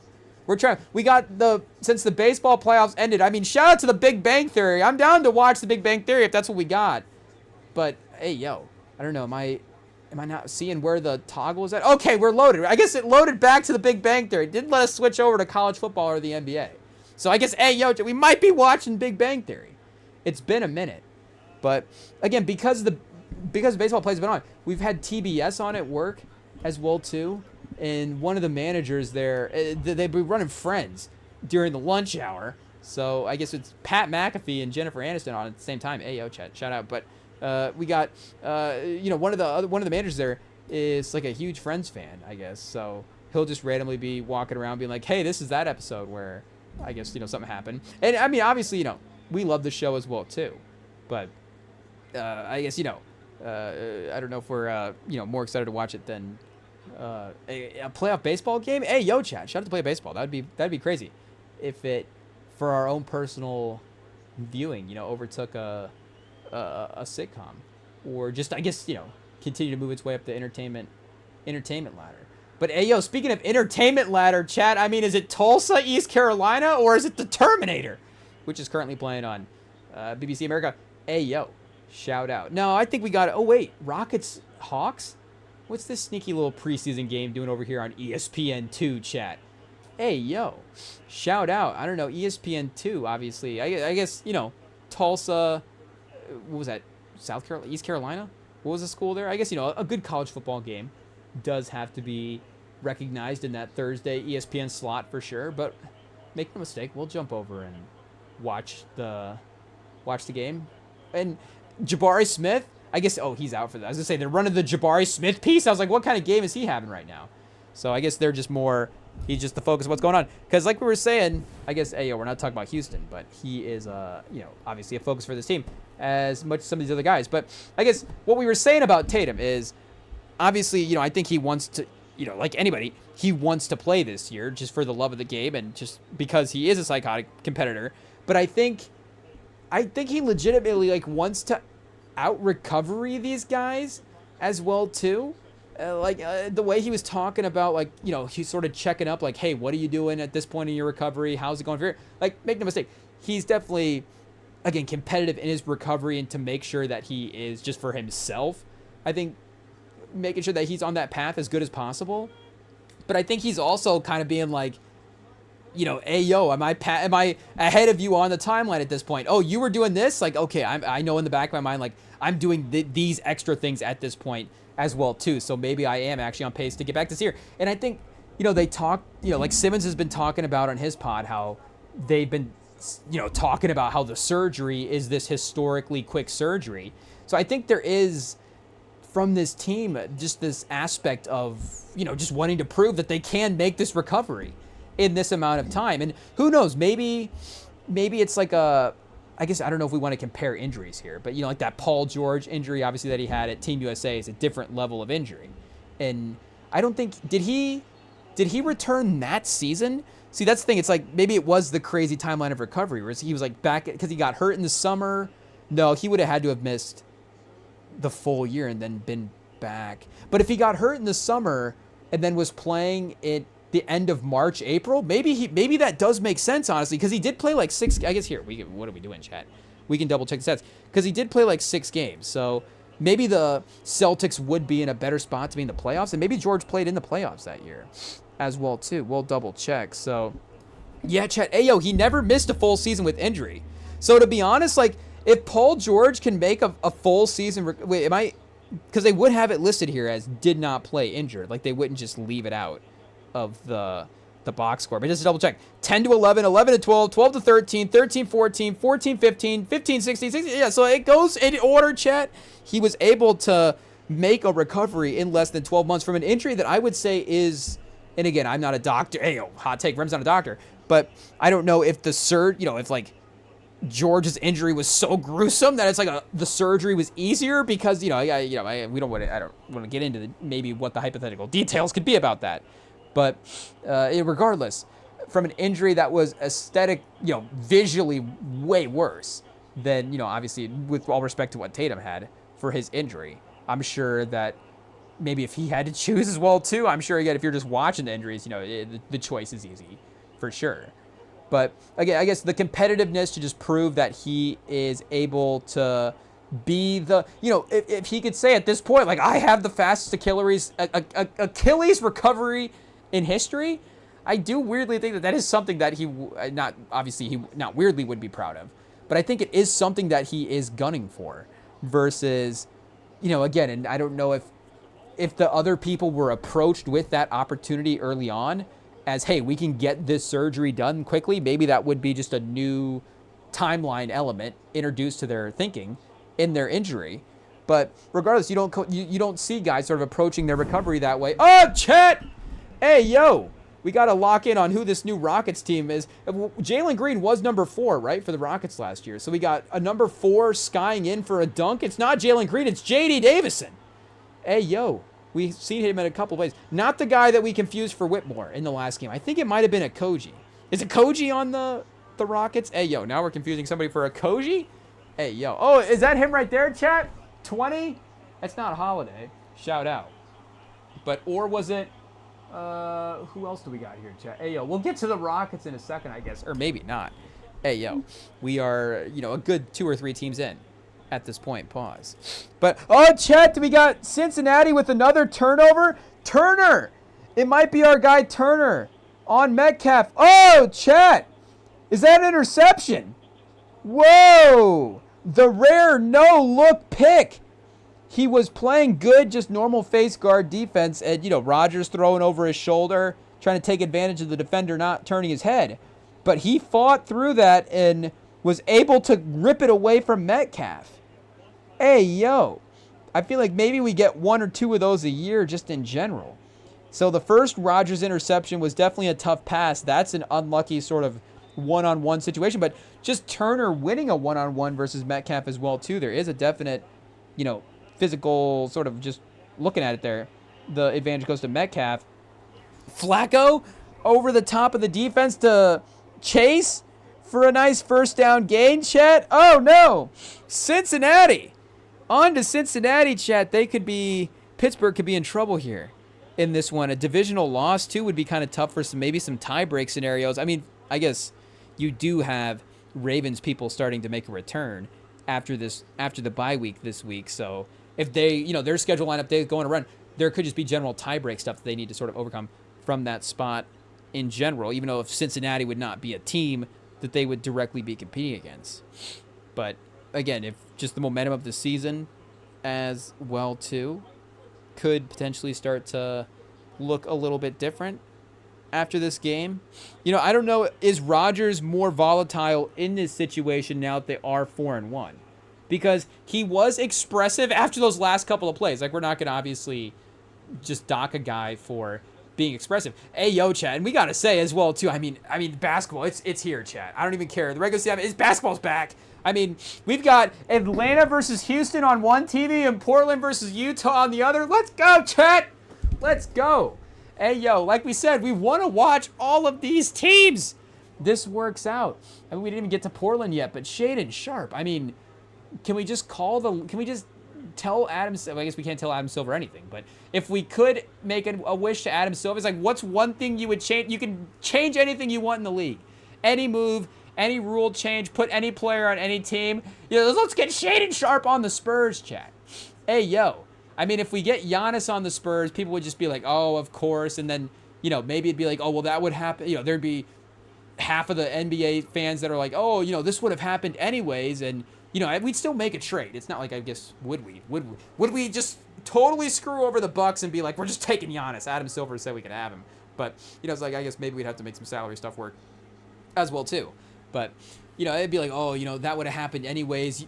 Being with Wemby's better for Giannis. This is better for the NBA, to have him and just to focus, sort of to concentrate the star power on this one team instead of just in Milwaukee. But I think, for the fairness of the league, we don't want Durant storylines with Wembanyama either. It's like, oh, Wembanyama, the title doesn't count because the team was too good. It's like, well, Shaedon Sharpe is not going to help you. He'll make sure he'll make sure that Wemby gets his credit for his title. That's for sure. But maybe also helps Wemby win a title. Like, you never know. I don't know if that's where San Antonio's looking at right now. Shaedon Sharpe is the missing piece, but I think he could be one of them, Chad. I think he could be one of them. The missing ninth man in San Antonio. You know what, Chad? We're optimistic either way. If we trade for Shaedon Sharpe and he's the third guy in fourth guy on the team, De'Aaron Fox is there a De'Aaron Fox or a Portland Trailblazer kind that we haven't considered yet, Chad? Hey, yo, Denny Avdia and Shaedon Sharpe for De'Aaron Fox? Uh-oh. I'd say, okay, chat. I mean, just ignore us for right now. Just ignore us. Most of the time when we go to the trade machine, it's to see if the Spurs are going to get Wembanyama. But right now we've got other missions, chat. Hey, yo, we're obviously not on the trade machine trying to trade a newly beloved, I guess, I don't know what the proper terms are, but, a new, we'll say, a newly beloved. Hey, yo, I guess we're not married to him, clearly, but, we're all ready to see what the De'Aaron Fox era looks like in San Antonio, chat. Make no mistake. It seems like it could be fun. Oh, he did get that extension, chat. Ooh, that's right. Lucky guy. So I don't know what that means for the 12 years. Or 12 years. Hey, yo, what kind of extension is this? Pause. The 12 months timeline for trading a guy. But $37 million. Okay, wait a second, chat. Never mind. You're not seeing anything. Definitely not Denny Adby on the trade machine. I guess Shaedon Sharpe on the team option. I know the Spurs have some cap space. Do we have to even match salaries in general to make this work? Let's just make this. We just need to see how close we are. This is not the final trade, but we just need to. This is not a trade at all, chat. Ayo, you didn't see anything. So yeah, we still need to. I guess match salaries, chat. It is 2025 after all. So are they gonna be sad to part with Rob Will, chat? A little extra front court help? I don't know. This trade. I mean, we're definitely winning this. Thibault. Hey, yo, Klingon, Chris Murray. I guess in terms of getting a number back, it would have to be one of those guys. Maybe we take. Do we take the Jeremy Grant contract? I guess the whole point of this is to get Avdia as well, too. So this may have to be like a sneaky little 2 for 3. A 4 for 2, chat? I don't know if that is how it's going to work as well, too. We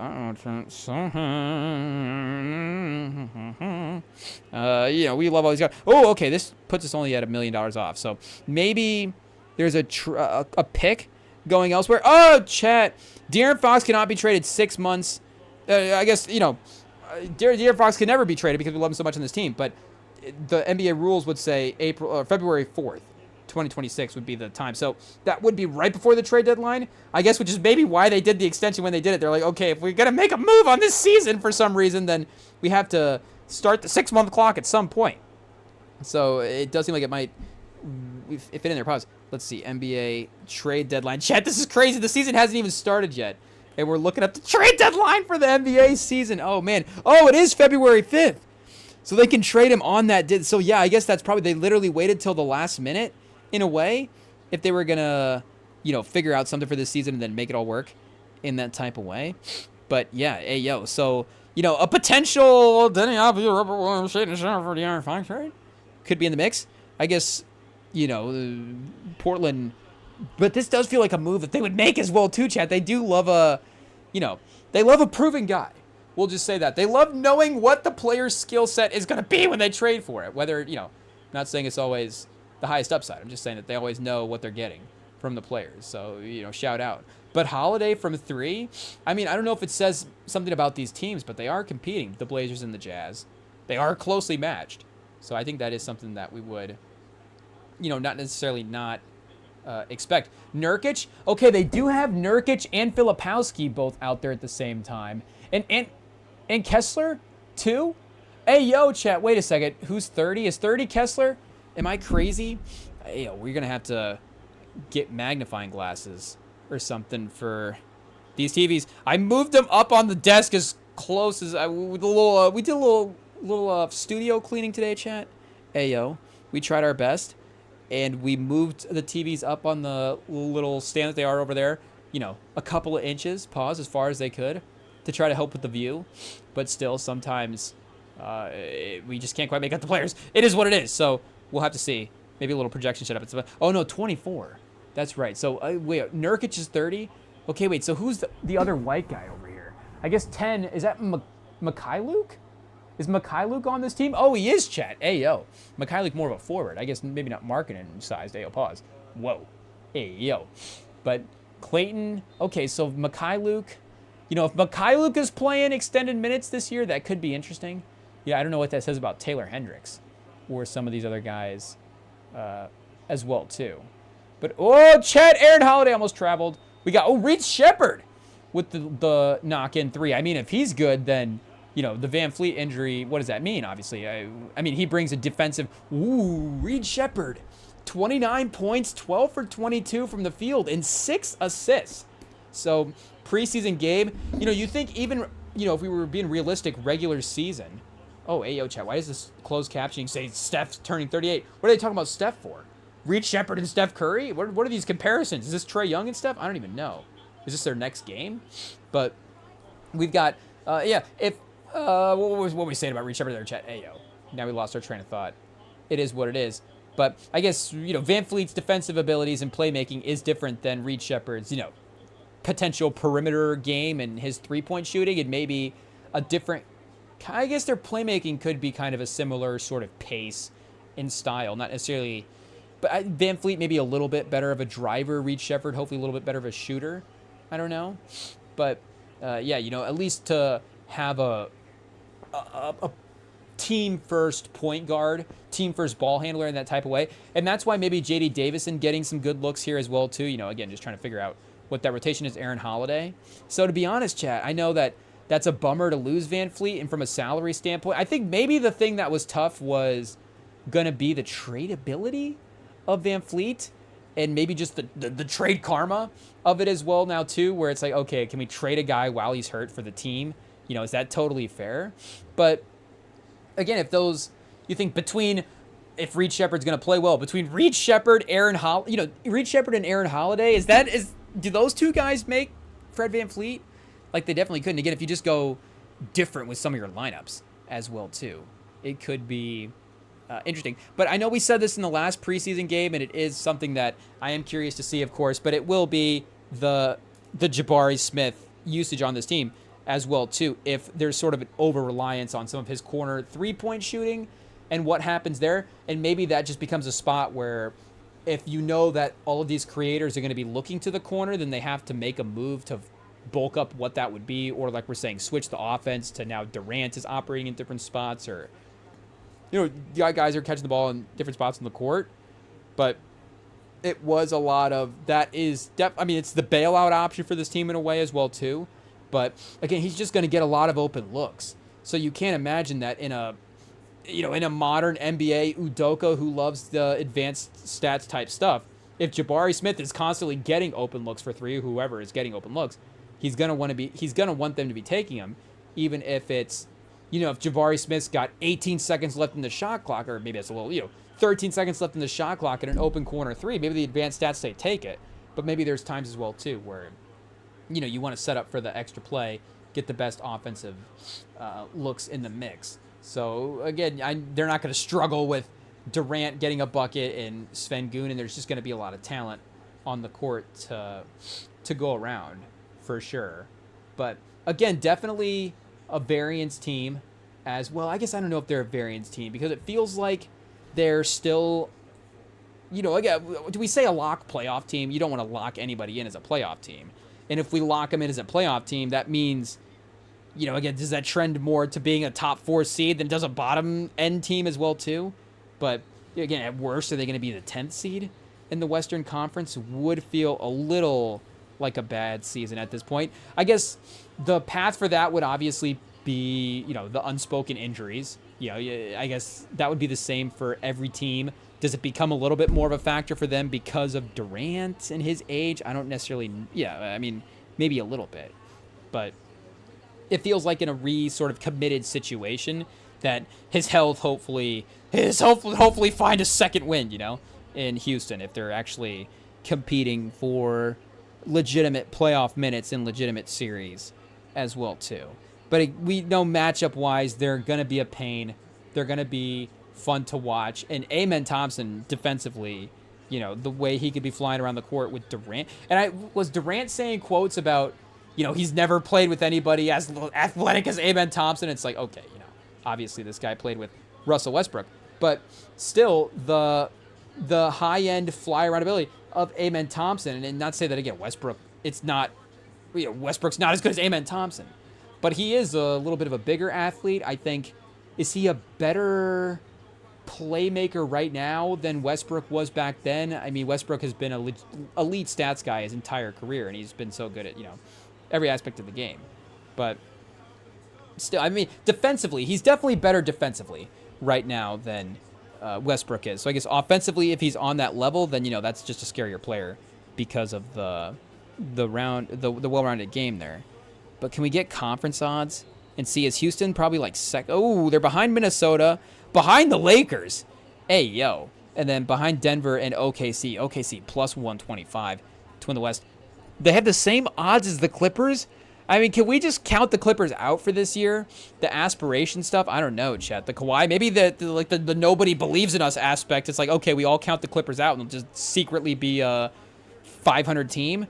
But they have, like, if we were doing a draft of win the title, maybe they would go at some, you know, they would be in the middle, kind of like this again, pause, just because they got some veteran guys. And it's like, okay, we know that the Jazz aren't going to win the title. So it's like, do less things have to break right for the Clippers to win the title? I guess so. But even still, it doesn't necessarily feel like that at this point. And we kind of know what the playoff upside of that group has been over the last couple of years. So I feel like you would still take the mystery of some of the, you know, all these teams, basically probably Sacramento, Phoenix, and Utah. Even Portland. Like, would you rather have Portland to win the title this year or the Clippers? Like, honestly, I mean, maybe we're just jinxing it at this point. You know, we got Utah's going to be in the playoffs and the Clippers are going to win the title just from our jinxes. But, hey, yo, that would seem a little aggressive for them to be holding the trophy at this, you know, at the end of the season at this point. But yeah, Houston behind Minnesota, both those teams are definitely interesting. And Minnesota is interesting as well, too, because we obviously love the talent. But the problem is somebody from the top of and I guess were they maybe not the top of the Western Conference as well, too. They might have been, you know, a little bit underachieving from a win total that maybe we would have hoped from last year. But they weren't obviously a bad team as well, too. But not everybody that we think is going to be good is going to be good. So it's like, what is the case for some of these teams to drop off? So yeah, Minnesota was not a playoff team last year. They were 49 wins. And I guess you look immediately, like we're talking, the Clippers would drop off a little bit and maybe wins this year. So do the Timberwolves occupy their spot? And Anthony Edwards and the young guys, you know, McDaniels and even some of the bench guys like Dillingham and Terrence Shannon as well too. Feels like a core of guys that Naz Reid could get better to win that 50 game, actually, you know, cross that 50 game threshold next year as well. And, you know, it's like Luka, lock him in for a great season. Are the Lakers just going to win a bunch of games as well too? But Luka is an interesting one where, you know, looking at the Lakers, I know, again, we talked about this watching a little bit of the preseason game last time. Actually, here, wait a second, chat. Do we take a break? Because I gotta turn the AC down, or turn the AC up here real quick. Ayo, I just got a fan, but we gotta flip it to AC. The Clippers are gonna win the title? Takes are getting a little too hot over here, I guess, at this point. And we got halftime for the game, so let's take a quick break. We'll be back. Obviously, second half of the game, more NBA preseason, more NBA season starting crash course chat. We got a fun Thursday night hang here on the Rim and Sam pod. Don't go anywhere, chat. We'll be right back.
right, chat. Hey, yo, we are back.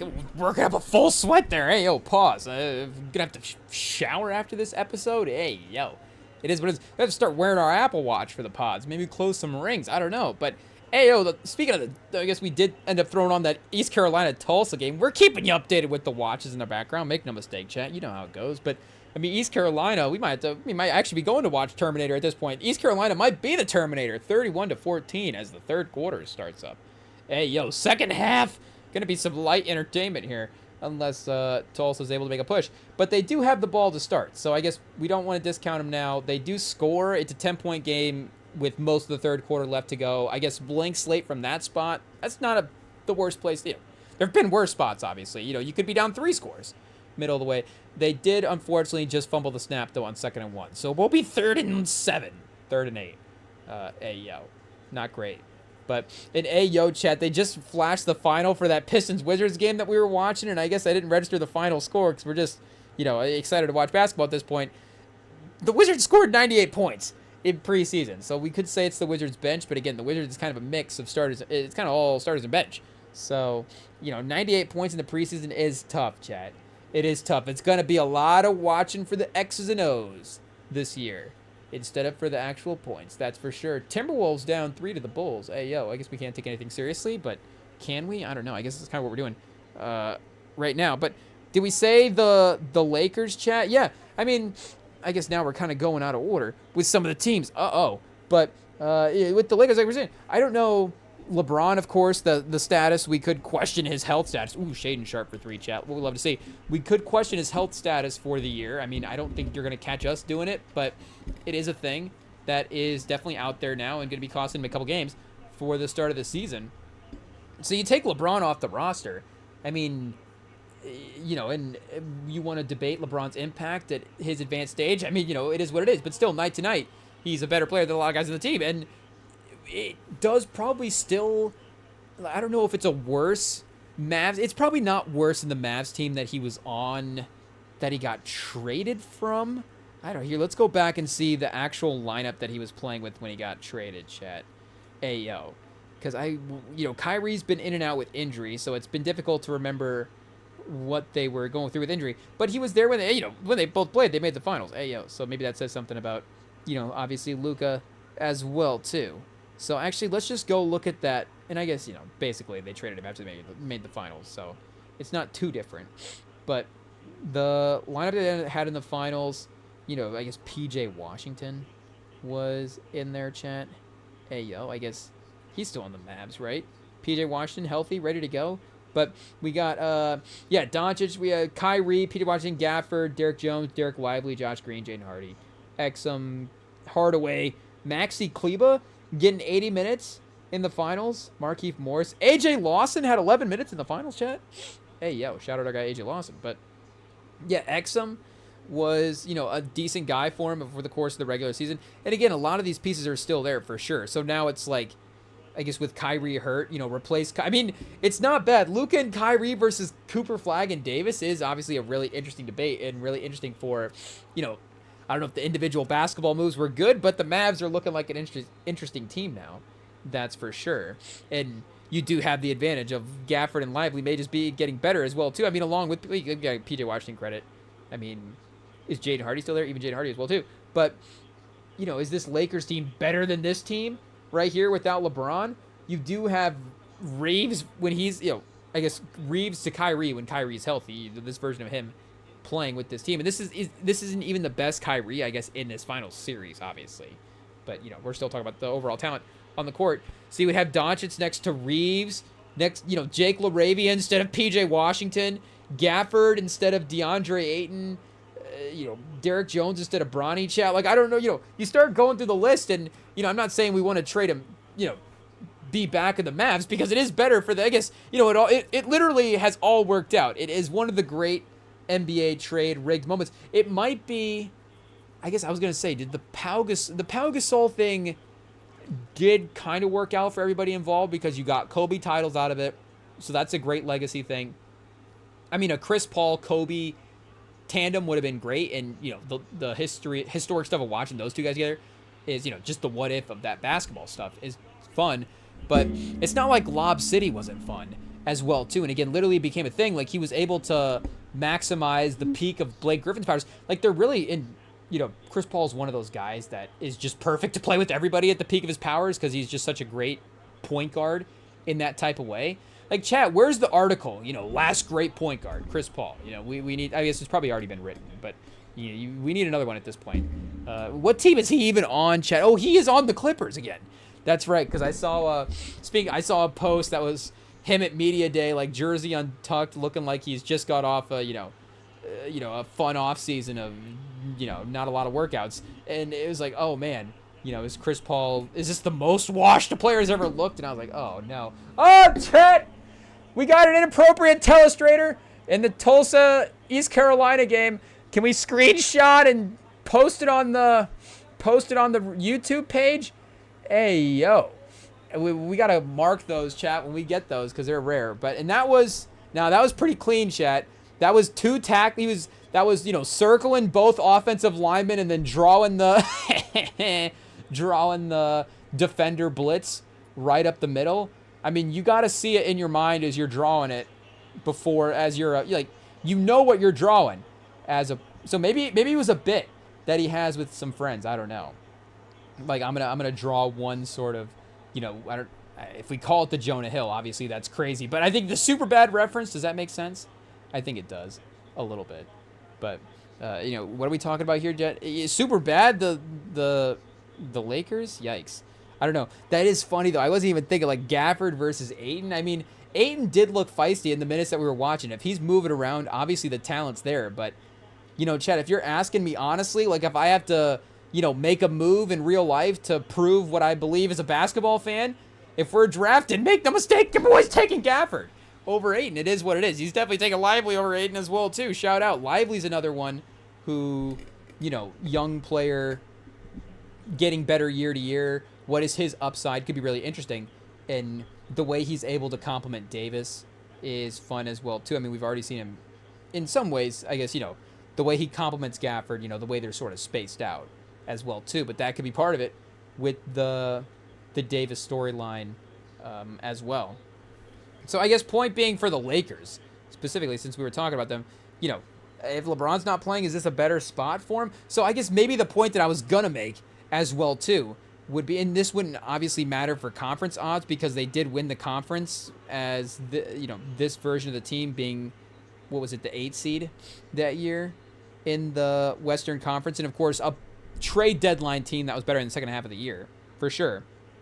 And I guess they did end up winning 50 games. So if the Mavs won 50 games this year, would that be over or under, Chad?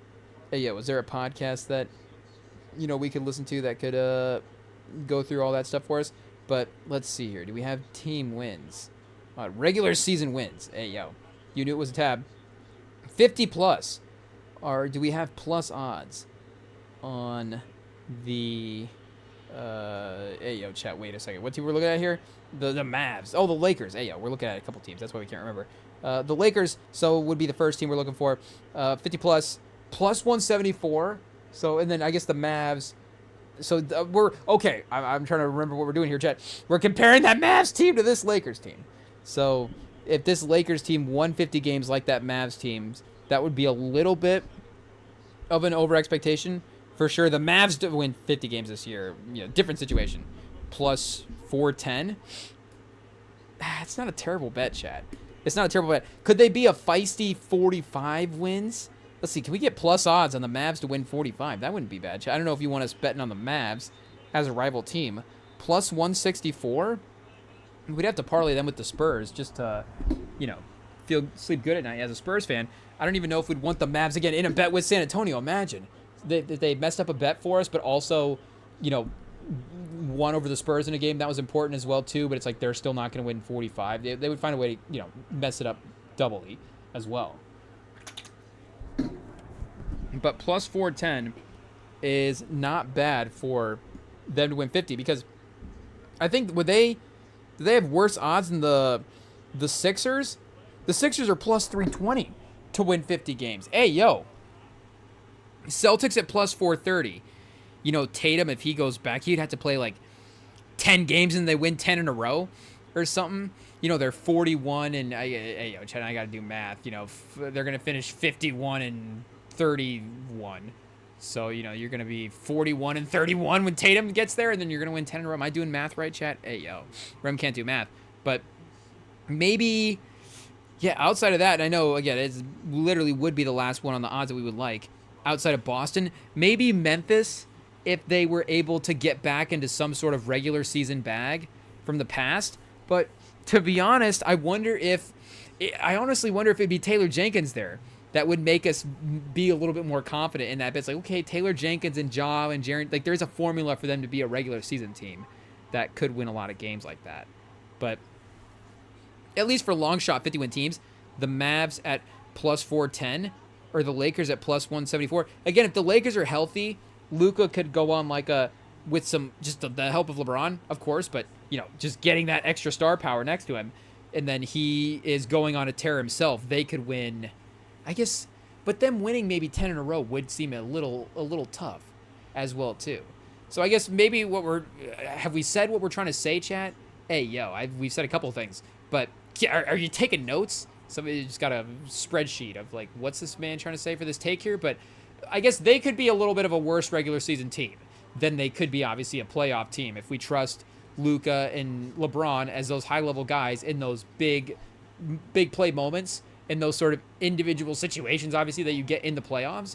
And again, we've already seen Luka on a team, be a good regular season team, for sure. If, again, he's not getting the consistent talent that's got the injuries to LeBron, and maybe, I'm sure there may be some other missed games throughout the roster as well, too, over the course of the year. And they might not even, they might want, of course, to be a home team. I mean, that's going to be important. But at the end of the day, it's just going to be about them getting into the playoffs. And that was at the tail end of this sort of LeBron Davis run as well, too. Definitely a sort of mindset that it felt like we were approaching this team with as well, where it was like, okay, they're not going to be a powerhouse regular season team, but if they can just get to the playoffs, and the star power of LeBron and Davis has to be factored with, and of course there's a health thing there that got in the way a couple of times for sure. And again, Luka as an individual regular season guy feels like his individual capabilities, consistency, just the hell, like we're saying, would be a little bit more than what Davis and LeBron were giving over those last couple of years there. But would that actually result in them being the 3 seed in the Western Conference here? I don't know if that's exactly what we're going to get. And again, they are favored, I guess, as the 4th or the 5th seed, so it's not like they are considered necessarily a top-end team. But, oh no, they are the 3 seed. I stand corrected. That's right, they are the 3 seed. And, I guess Minnesota, Houston, again, there is still some question marks here, but maybe this is where we see, Houston could actually start to be the regular season dominant team for sure. And maybe it is Dallas, because there is depth there as well, too. So Golden State is sneaky, got the depth as well. Did the Bengals just run a tush push? Third quarter is underway here, and we're not paying attention to this drive. Chat, we're just halfway through the third quarter. We're rambling about the Western Conference. It is what it is. We're getting close, chat. Pause. First and goal. The Bengals, too. First and goal. Shout out. Is that P. Ryan? Who are the running backs here? Somebody's going forward on a first and goal. I don't know. Flacco, short yardage. Maybe they don't trust him here. We'll have to see. I mean, this is the second and goal. This will be a pass, probably a little chase attempt. We'll see if we get him with some other fantasy points as well, too. I guess Higgins got his touchdown for the night. So, productive fantasy night. Flacco. Chat. Bengals, I guess, do they know what they're doing in a way? It's like, okay, if we're going to be bad, we might as well be bad with fantasy stats, and maybe we do get a win or two in there. They've cheated the system. Flacco, he's perfect tanking quarterback. He really is. And I don't even know if they're tanking at this point, but again, you might as well. Oh, Chad, so it is a pass to Higgins, but Ramsey gets a good pass defense there. No pass interference. Good form. Textbook deflection. Wrapping around the offensive player. So that time he is not matched up on Chase. I guess, obviously being on Higgins. Was Chase on the field, he would have had to have been. But maybe they're just worried about, maybe he wasn't that play, chat. I tried to scan across with that angle. I don't know if I saw him there. But maybe they were just trying to take away him as well, too. And there he is back on Chase this time. So Chase might have actually, have been out on that play. 3rd and goal. Play clock right now. Gets the Snapchat. Flacco, he's got a little bit of time. We got a rollout from Flacco. Oh, man, right in the ground. No ability to throw the rollout whatsoever, Chad. It is what it is. You know, you still credit his ability to get the team down the field. Oh, is he almost laughing about the attempt? Hey, yo, Chad. It is what it is. You know, again, they're gonna take a 2-possession lead here, up 10, so you'll take that. Good coverage that time on Chase. Double teamed. Definitely being shifty, but they're still able to cover him up for the most part. So hopefully McPherson converts here from close range. 23 yards? Hey, yo, chat. I mean, come on. Hopefully we're not throwing the ultimate jinx at him here. Steelers can get a block. Oh, no. Not from 23. Good to go. So, yeah, 10-point game here. I believe opening drive of the 3rd quarter. Because, yeah, the Steelers scored on their opening drive, which was the only drive they scored on? I don't know. So, they have kind of been, you know, defense creates a turnover over the course of the game. Team definitely stalling out a couple of those offensive drives. And, I mean, I guess it's not like they move the ball up and down the field every time, but it's starting to get there, Chad. It's starting to get there. And, again, the Steelers have had their turnovers as well, too. So, hey, yo, you know, maybe the sort of offensive, the slower offensive formula not playing out perfectly for this game here. But, yeah, hey, yo, maybe we are, you know, kind of looking at this Mavs team a little bit as a team that, again, is painfully, we have to, like, for the, even the regular season as well, because I guess we got to potentially respect the Clippers, too, as a potential top team. You know, just as like a, I guess top team, maybe a little dramatic, but still a 45-plus win team is, and if you're in that range, again, night to night, obviously you're going to be winning more than you're losing. So there is going to be a competitiveness that you have. And just the veterans, the level of play, they might not necessarily be an easy game every time. I guess here we can double check because they did try to shake up the roster a little bit. You know, they got Norm Powell and went a different direction, I guess, here. I don't remember exactly who they replaced Norm Powell with. But this is why we double-check the rosters, chat. This is the point, I guess. Oh, Bogdanovich they had from last year. Oh, Beal, that's right. Hey, yo. They got Beal in there, so we'll have to see. Chris Dunn can give you some defense. John Collins, people are hyping up that move for sure. But I don't know, chat. I mean, he's definitely, you know, added some, I guess, here. Let's see what the three-point percentage has been. I don't know if we can necessarily get like a, you know, second spectrum sort of catch and shoot. What are the, I guess NBA.com might have that. But, you know, if we start breaking down the percentages. So, you know, he was 39% last year, 52-39. Okay, we got to respect. Hey, yo, because he is an athlete, you know, I guess he's been 50+% from the field every year of his career. His career percentages are honestly a little bit better than, you know, maybe we would have thought at the first glance. And that is a little consistency there. In Utah the last couple of years, he's at 37 and 39%. So we'll have to see systematically or just, you know, the coaching, the confidence. I don't know. You know, you put him in a new spot. We'll just have to see what is able to continue there, of course. But, you know, there's going to be probably better creation around him in L.A. if these guys are playing. You know, Harden as well, too. Just setting guys up and getting assists can still kind of do that a little bit. So, yeah, I guess 38% the last 2 years, 53%, 16 a game. You know, Recherche numbers, Chad. If Recherche was John Collins, I don't know. Maybe we want Recherche more than 16 a game as well, too. You know, there is a little bit of scoring inflation, I guess, in 23, but it just depends, you know, the defense as well. I don't know. Maybe Collins' defense is something. I don't know if you would necessarily consider him like a wing, a defensive wing in that way. Like, what's he, 6'9"? Like, you know, are you going to be thrilled if you're in a series against Houston? Is he like a guy that he's, again, athletically, you think he can hang with all these teams in the league for sure, but is he going to be the type of 3-and-D wing you're like ready to throw out there? But again, he may prove himself in a series like that, in a match like that. Derek Jones, we know, can give you some feisty playoff minutes for sure. And I guess we got to respect Zubats as well, too, as emerging as one of the more impactful big men in the league. You know, Lopez as a backup center is definitely, again, with Zubats as your starter, is definitely better than him maybe being the main five at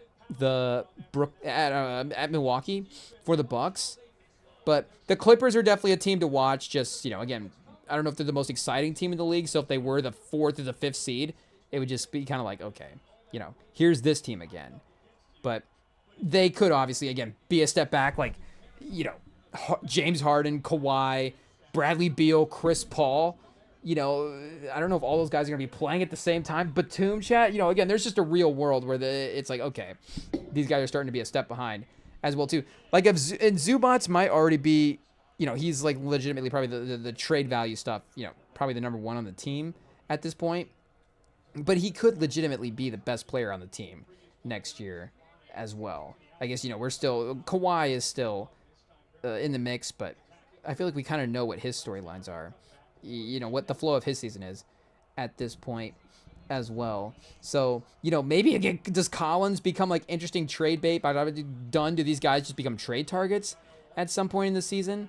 But, I wouldn't necessarily be thrilled to start shucking the Clippers into a bunch of different stuff for sure. And again, like after all the stuff that they've had in the offseason as well, too, I don't know, maybe Kawhi, obviously he was just, I guess, didn't care enough to allow them to get in this spot where he wasn't showing up for any kind of sponsorship stuff, or, they weren't even, I guess, holding him responsible to do so as well, too. So it's not just on him and his contributions there, but maybe they would be the perfect guys to be unbothered by these stories and just not care about what's going on. Okay, wait, chat, 3rd and 8. We got to lock in. The Cincinnati crowd's making us pay attention here with the way they are going crazy, chat. Hey, yo. Football standpoint. Hey, yo. Did we say football porn? I don't even know. I guess, is the whiteout football porn? It might be, chat. Hey, yo. We're just trying to be respectful here. Obviously, it's a football, fan type thing that happened for these games. I mean, we know, chat. But Roman Wilson picks up the 3rd and 8.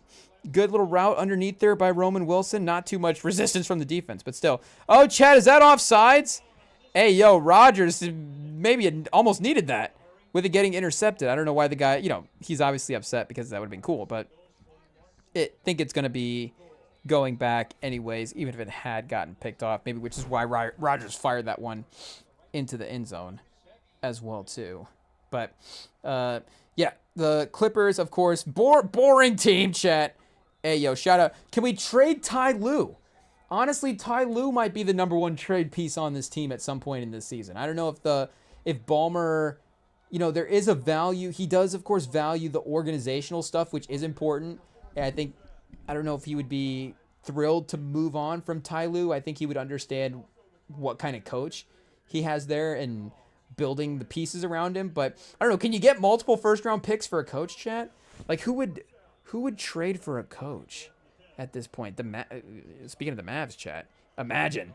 Hey, yo, I guess we have to remember exactly did they give up a first-round pick to get Anthony Davis? I don't even remember, chat. Hey, yo, they did get the Lakers pick in the future, so, there's that. And maybe it's the Eastern Conference? I don't know. The Knicks are going to run it with Mike Brown. Atkinson, we do like. The Magic, chat? Ty Lue to the Magic, and the Magic were like, screw it, we can win the title this year if we had Ty Lue as our head coach.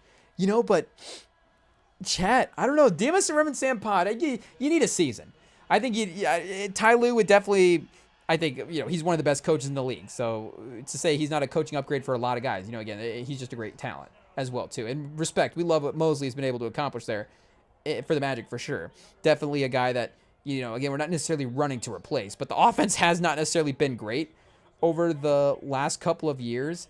And this would be a year if the stats were not able to be generated in a good type of way. That would say something about the guys, maybe, but also the coaching to set those guys up. They have enough talent there where they should be.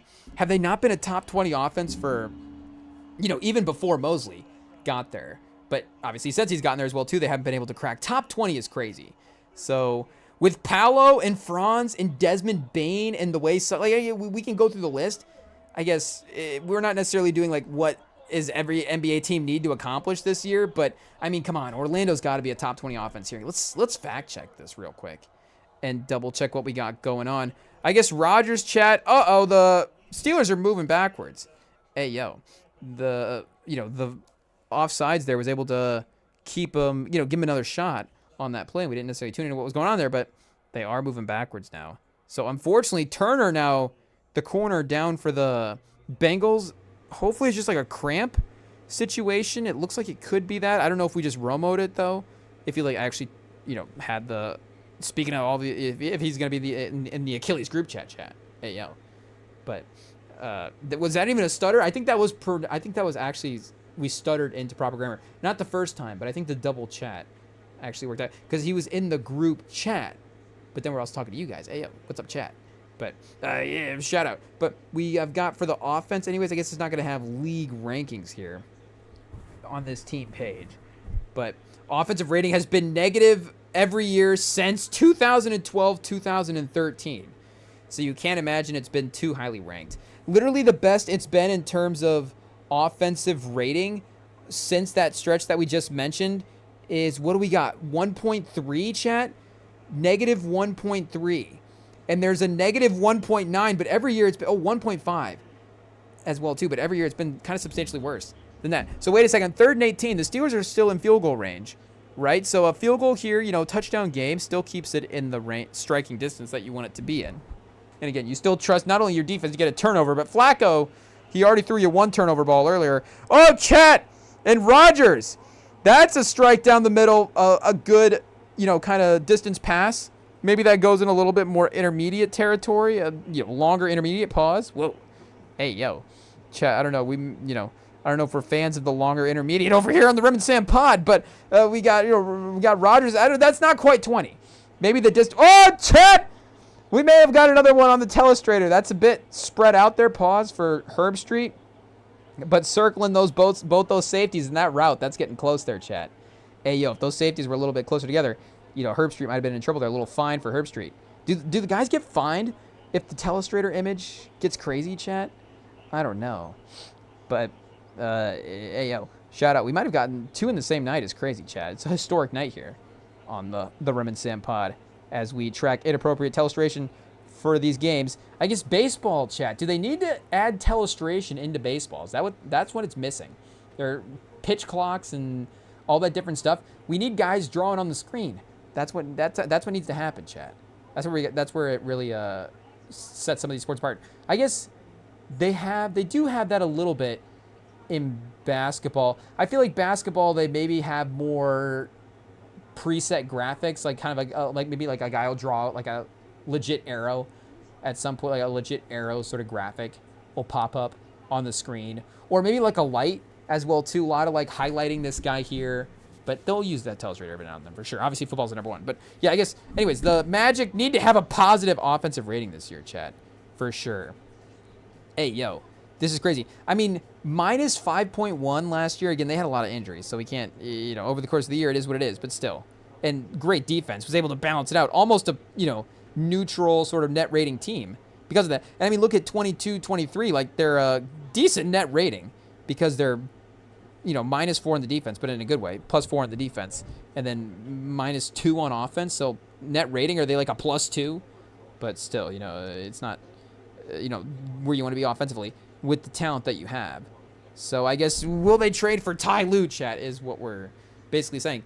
But them or, yeah, I guess Dallas. But Kidd was at a finals as well, too. Snyder, I guess Detroit. Who did Detroit hire, chat? AO.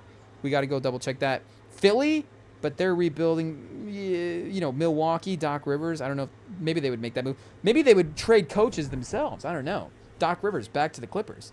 I don't know. Him and Ballmer talk these days. I'm not sure. Did Doc Rivers get mentioned in the aspiration stuff? I don't know. Oh, chat. I know we were talking about Tulsa, East Carolina not being a good game, but shout out Tulsa. That third quarter battled 24-31. So a couple points on the board there. Back-to-back scoring drives. And now we have a game in the fourth quarter. East Carolina's got to prove something. I guess Tulsa 2-4, East Carolina 3-3. Okay, evenly matched though. Yeah, maybe not the highest level game. I guess again it is Thursday night though. Shout out. We could of course double check for the NFL talent as well too. Anybody that we need to keep an eye on. I guess that's the point of checking out these games as well too, chat. Who jumps out, right? Like pause. Like who are the standout talents that how else are the scouts watching these games else, right too? Like it's just which players do you think are the best ones? But groundbreaking analysis from the REMINGTOM pod. But groundbreaking analysis might be the Magic need to trade for Ty Lue at some point in the season. Is their first round pick for Ty Lue worth it? I don't know. We'll have to see, especially if you think you can win the title at some point, or, you know, maybe even make the finals this year. I don't know, win the title. Could you take the Thunder in a playoff series? But to be honest, with where they were at defensively, and because they do have that they do have that switchable versatility for their team, I think it would be really, really interesting. You know, Suggs, Paolo, Franz. Hey, yo, now we got to pull up the Magic roster. I guess this is the next team, Chad. Hey, yo, that we're gonna look at here and double check. Oh, and Bane was the other guy as well too. I was like, who's the wing that they brought in? And we just said him as well too earlier. But yeah, Bane. So you got Bane and Suggs in the backcourt, Paolo and Franz in the front court, and then you can kind of, you know, depending on who is, you know, what the optimal lineup is for the given night, kind of mess around with that fifth spot. Maybe it's Anthony Black if you need to go a little bit smaller, faster with the versatility. Maybe it is, of course, like Wendell Carter or Tristan Da Silva, even Jonathan Isaac. Like against the Thunder, it would be interesting to see what type of extra player they would need out there.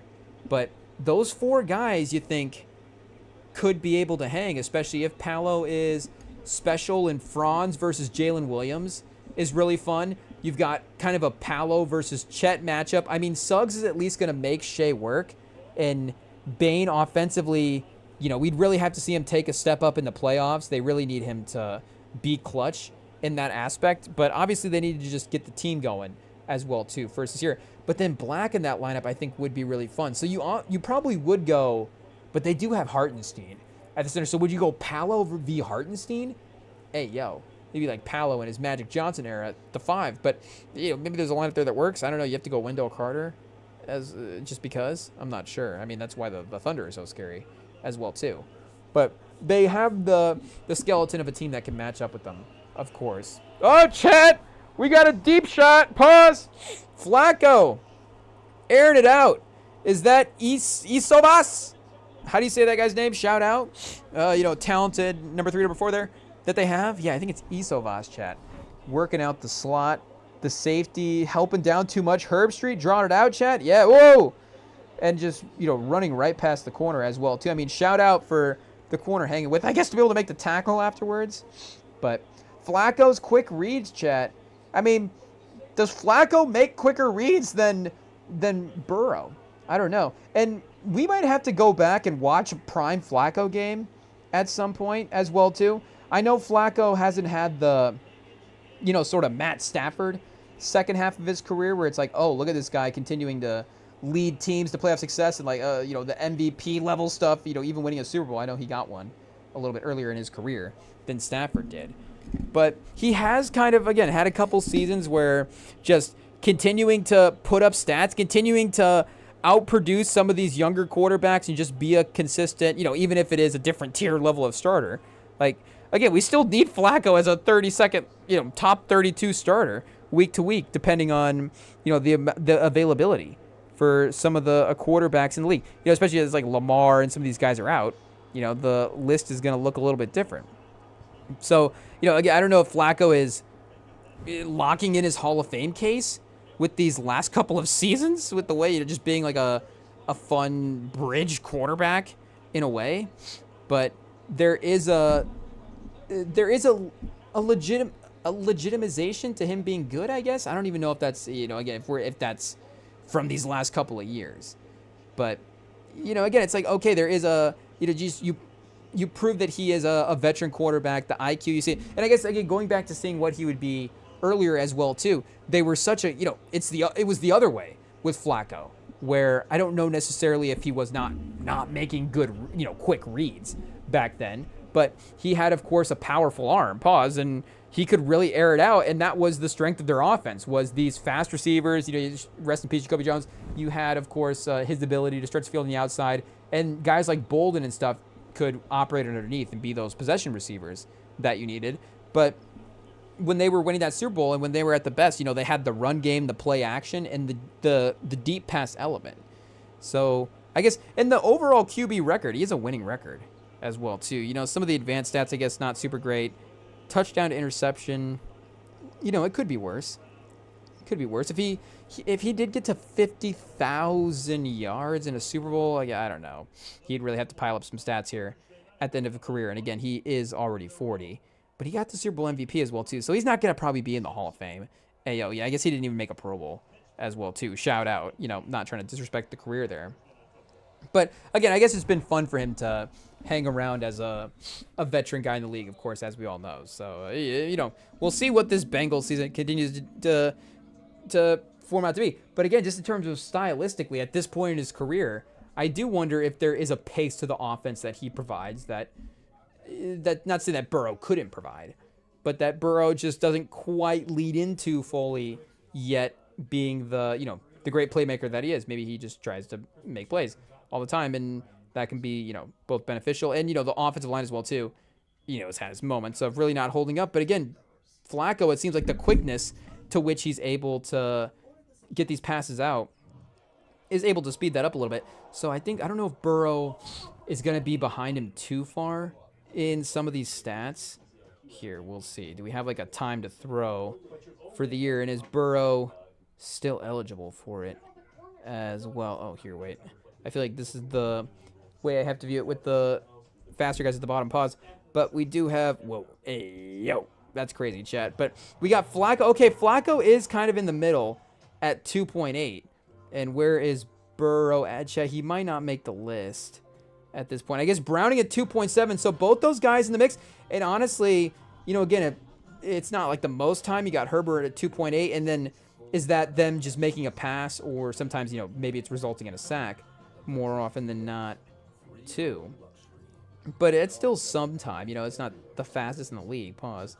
The offensive line is still holding up a little bit. So as long as they can make if the initial read is still there and they have the ability with the receivers to get that kind of look, maybe the offense is a little bit of a quick, shorter moving offense than it is maybe more explosive as well, too. Maybe it's more yards after the catch, of course. But they just showed Walker Kessler's stat line, chat. Ayo, 9 points, 10 rebounds, 7 assists. So, again, Jazz Blazers playing in a close game. It could just be battle for the 12th seed or 14th seed or whatever for the Western Conference. Two teams evenly matched in that way. But, that's a legit impact, of course. We know Kessler's there. So, I don't know. I don't think Ace Bailey is here. Let's double check. I don't know if he was playing tonight. He's been too good, I guess. He's already into load management territory for the preseason. Okay, ESPN's going to be difficult, chat. Here, let's go another way and find the scoreboard. Don't worry, Thursday night football game. We'll be back on the scoreboard here shortly. We just got to make sure we're not missing any of these Ace Bailey minutes. Though Drew Holiday is getting some run tonight as well, too. Getting a little warm up before the season. I can't believe they're playing Drew Holiday. No, of course, it's just the veteran being out there in the preseason. Yang, only 2 shots, but still, he has had some good-looking minutes every time he's out there. And the Bengals get in the end zone once again. This time it's the tight end, chat. Hey, yo, so the Pittsburgh defense is a little bit of a sieve tonight. They're giving up 27 to this Flacco offense, even though they have, at times gotten pressure and even, again, been there in the secondary. It's just these receivers are running all over him right now. And that time the tight end is able to get open as well, too. Flacco is finding his guys. And again, you watching, is there any way that, obviously could Burrow have this performance in the way that this game is looking? I would think so, but still, you got to give Flacco his credit for playing the way that he has. And their ability just to again, when Flacco's playing on these teams, Chad, these teams just don't even care to run. Flacco's short passing game, they just say, we'll make that the run game. And maybe Burrow, there is a little bit more under center stuff that he goes to. Flacco, a lot of shotgun. I don't know if you go and need to switch up some of the offensive stuff as well, too. Maybe we need to pay more attention to the X's and O's there as well. Maybe we need to watch more current Flacco instead of old Flacco. I'm not sure. But let's see. Ace Bailey is not on the court for tonight. So, yeah, it is what it is. They don't have their star player, and they're up by 2 points, chat. Unbelievable. Keontae George, though, cooking as well. So, I mean, if he's crazy efficient, then, yeah, it doesn't matter if he's, what the defensive thing is there. But, even still, again, are you trying to make the playoffs this year? Probably not. So if you're looking at Keontae George at the end of the year and going, oh man, he really figured out his efficiency. Offensively, he is a really nice player. There is that bridge guard ability, but also he's a third guard. Now, you would start getting into, would he be a third guard? But there is, I think that real, like, in a positive way, Jordan Poole sort of upside for him there. And I guess what we saw Jordan Poole accomplish on that Golden State team, where you have Steph and Clay, and that's your go-to initially. But a lot of times it was run those three guys together as the best version, and then maybe it was, Poole at the peak of his powers, him and Steph as the backcourt instead of traditionally, of course, what would have been him and Clay. So, again, him just being a guy that's going to kind of lock his spot onto this team in the future, he does feel like he's starting to become one of those guys. And again, Walter Clayton just got there. Collier did look good at the end of last. He had some real moments as well. So it's not like we can't start writing off these other guards. But George would probably be the one that, again, would be the most likely piece for now, with the way that his scoring and just offensive abilities to insert into it. Like, he does have maybe a little bit of the, I don't know if he's got the Cam Thomas sort of, shooter's mentality. Again, you do see him with 11 field goals is a dramatic difference from some of the other guys. But with Mikhailuk as sort of a, kind of a more one-dimensional playmaker, he does have a little creativity to his game for sure. But Kessler definitely needs set up. Filipowski, I don't know if you want him like posting up all the time. Maybe he's a little bit more selective offensively. So outside of Markkanen, like, again, especially if Ace Bailey is not in the game, outside of Markkanen, who is going to be even trying to create shots for themselves in a real way? That's where Keontae George, of course, has the opportunity. So that's where I think maybe the Washington thing is a little bit more fun, where there is a chaos there, obviously, where you have all of these potential creators, and we don't know if any of them, of course, are like going to be all NBA level creators. But still, like we're saying, we appreciate the upside that's there. But still, there is maybe some overlap in the talent. But I just like the fact that they could figure out that potential talent as well too, and it's like we're gonna walk away from this potential group of guys with a couple creators, and turn who knows what else we're able to turn the rest of the assets into, or keep the collection of talent in a whatever combination we think is best going forward, and then add draft picks to it, of course, or like whatever our number 1 pick is for this year. But of course, Keontae George has the talent and has, again, the ability to have fun moments here in Utah, especially against some of these teams as well too. And not to say that Utah can be a bad defensive team. I know Holiday's not the same player, but there is an athleticism and a switchability that they have, of course, as well too. Though maybe it is from some of their bench guys, of course, when they go to, like, is Kamara still on that team? We have to look up Kamara, chat, real quick and see. Actually, I guess let's just check the Blazers. Team of the year watch, of course. I feel like maybe the Blazers, the Hawks, and the Hornets are all three just officially adopted now as, the Rem and Sam Pod teams of the years, maybe the mistress teams. Because I guess, obviously Sam's, first loyalty in the NBA right now is to Jason Tatum. I guess he doesn't really have the team. He is that modern NBA fan of following the individual players. But that would be, so I guess, again, he would probably like the Hornets and the Blazers more as a team. I do think he might. Maybe the Hawks, though. It just depends on who's winning more, of course. It is what it is. But for the Blazers, and of course our guy Shaden Sharp. Hey, yo, defensively, a menace, chat. Hey, yo, Scoot. I mean, come on. They can get stops. But, yeah, if it's, obvious. Okay, so they do have Kamara, Klingon, Yang. I mean, yeah, there's some defensive upside there as well, too, if some of these guys are all locked in and going. So we'll see, Scoot, what his availability is to start the season as well too.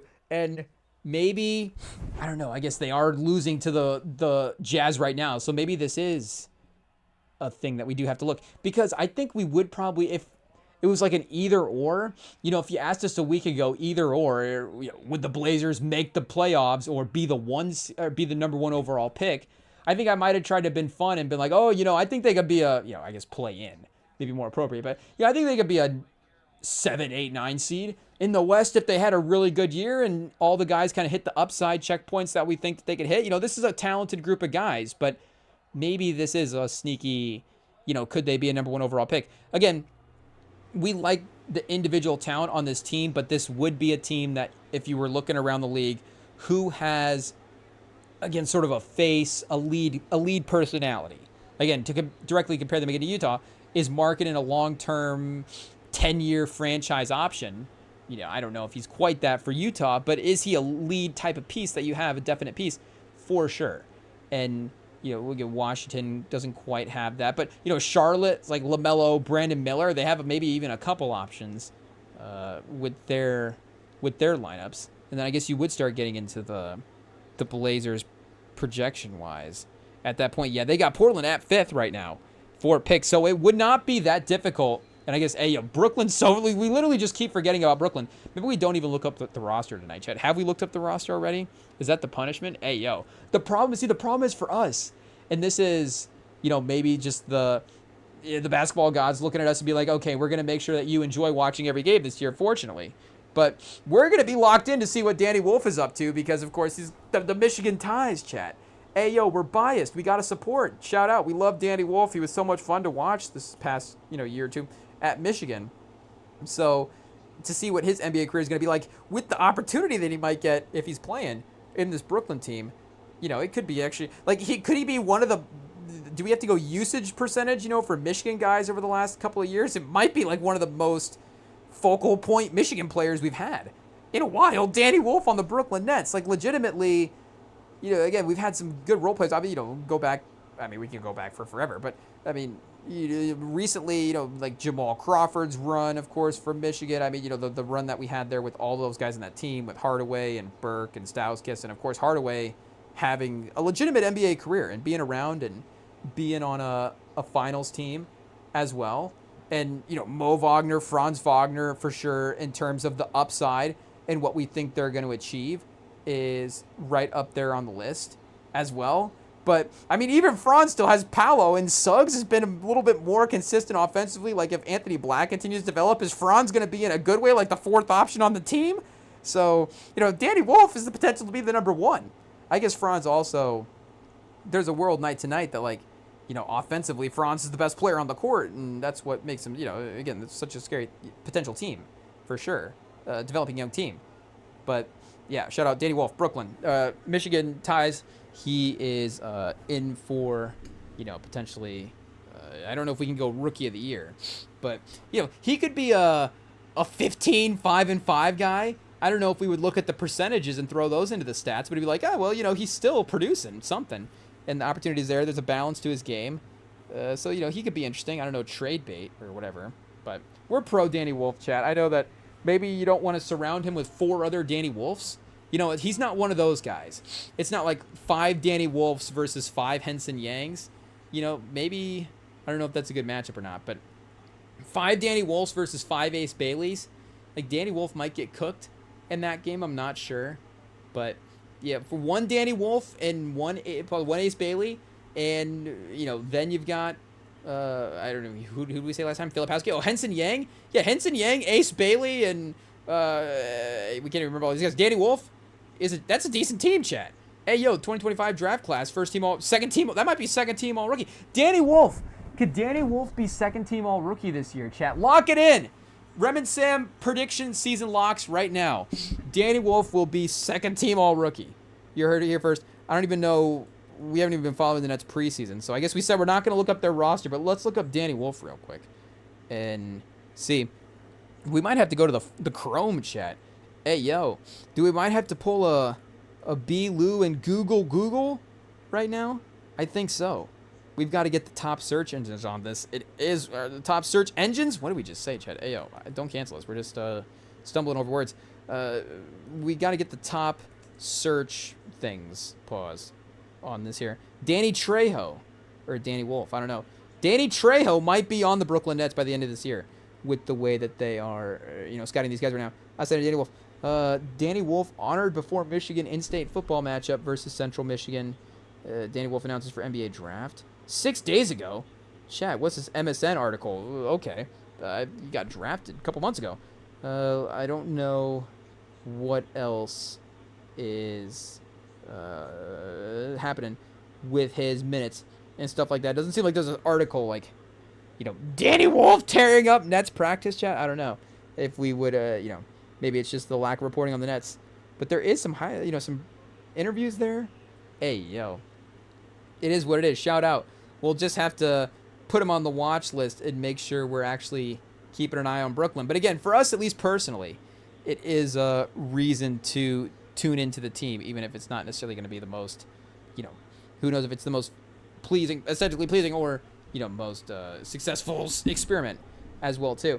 And now, of course, we're going to be tempted to actually look up the team to see who he's going to be playing with. But, right, between Danny Wolf and Cam Thomas, I mean, Chad, I might have built that team on my own, honestly.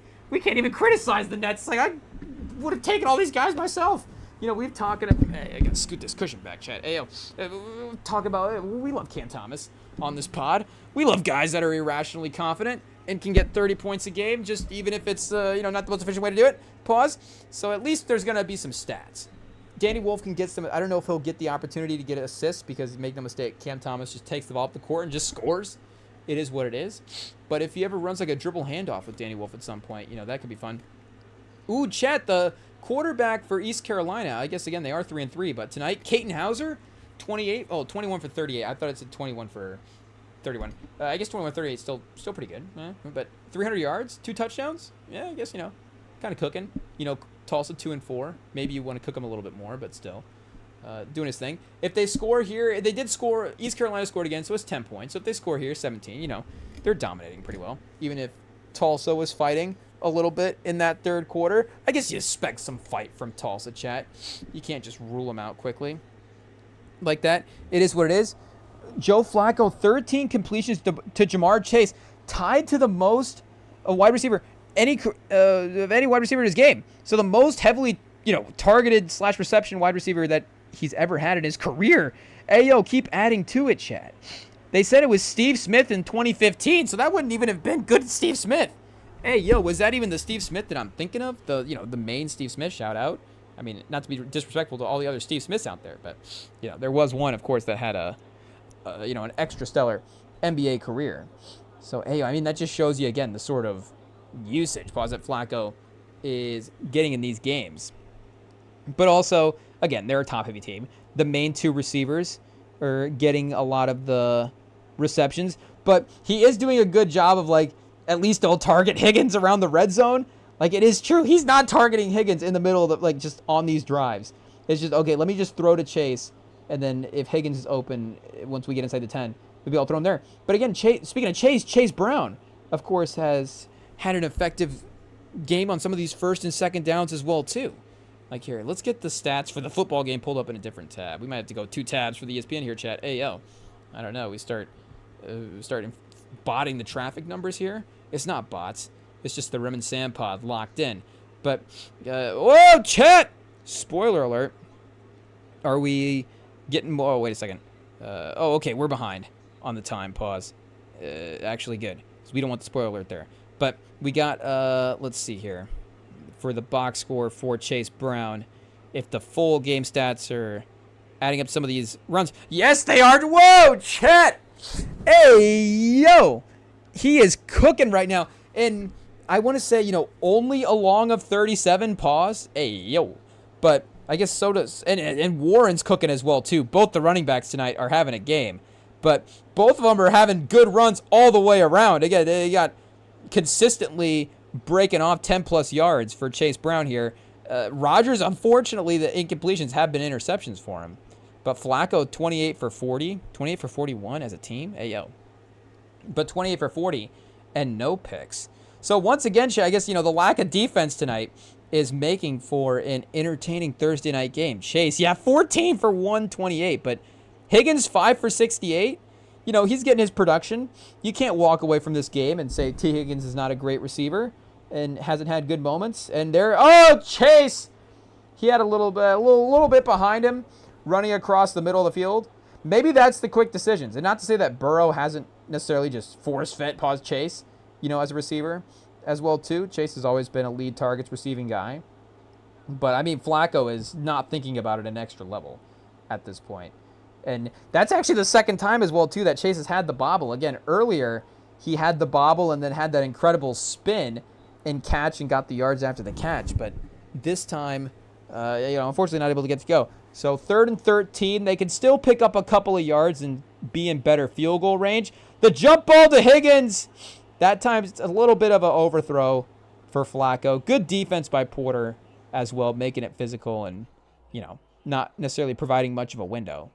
But they do hold for a field goal here, so I guess, again, no spoiler alert. Oh, there's the spoiler alert. Okay, they do make the field goal. So it's a 6-point game. Touchdown drive here for Pittsburgh is what matters. But I guess, we still got a fourth quarter of this Blazers-Jazz game as well, too. So we got high drama all the way around, chat. This is great. This is so exciting. I'm so glad we get another quarter of this game, chat. I'm not even joking. This is the last preseason game of the night, so we got nothing, no sports after this, chat. I guess, not much of the day left after this as well, too. But still, just to drown the day out in sports. Who doesn't love that, obviously? But pause. But Jeremy Grant cooking tonight, chat. Jeremy Grant trade machine. I mean, he's a guy, of course. The contract, it's not as crazy as it used to be. Yeah, that's for sure. Some of these other numbers. I mean, is Jeremy Grant even making? He's at 32. Like, Jeremy Grant's actually cheap, chat. Jeremy. Oh, that's Drew Holiday. Where's Jeremy Grant at? Oh, he is also at 32.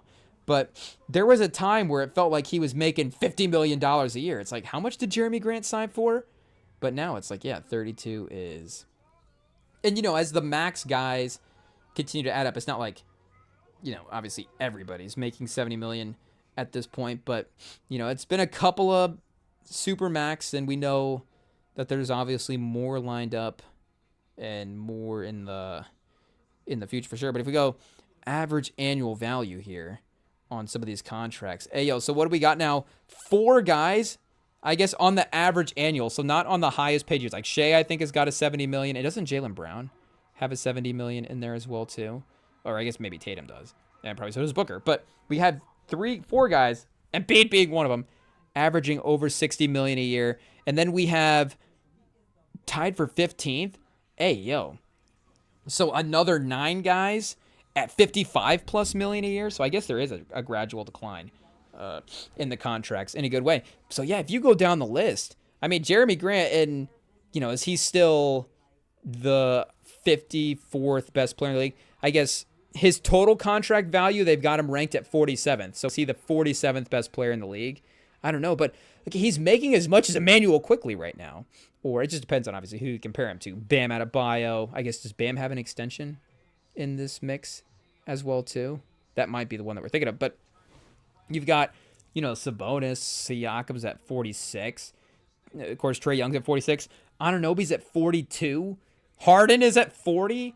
Brandon Ingram's at 40. Garland is at 39, though Garland, of course, we all love. But, again, Jeremy Grant, if he's scoring 20-some points a game, that's not the word. Tyler Hero's at 30 versus Jeremy Grant at 32. And, again, are we naming specific contracts? It is what it is. Jalen Johnson's also at 30. Hartenstein's also at 29. It's a different type of value. But, again, still great value. It is what it is. Suggs is at 30. But, that's still not, obviously, again, as crazy as it used to be. I mean, there's obviously not as many years on it as it used to be as well, too. So the free agency, the commitment to it is, of course, way less. But he is a guy that could continue to prove, of course, he is a talented, valuable player. So, I mean, we're just ready for the trade machine this year, maybe more so than the actual NBA season itself. It is what it is. We're already trading Jeremy Grant. We've traded Ty Lue to the Magic. Can we trade Jeremy Grant? I guess we didn't trade him in the hey, Chad, we got to clear this out. This is not a trade that actually happened. I don't know what you guys are looking at. Don't watch. Everybody look away.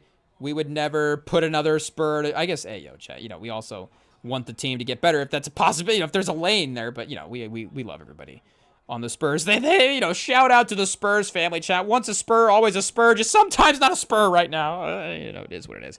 But I guess I don't even remember what team we were talking about there for a second. Oh, the Blazers. We're still talking about the Blazers, chat. It is what it is. I don't know. What are the team we go to next? Warren finally stopped for a short gain that time. After his, impressive night so far. But let's see here what a good team to zero on next is who else is intriguing. I guess we were, of course, interested in how that Western Conference plays out.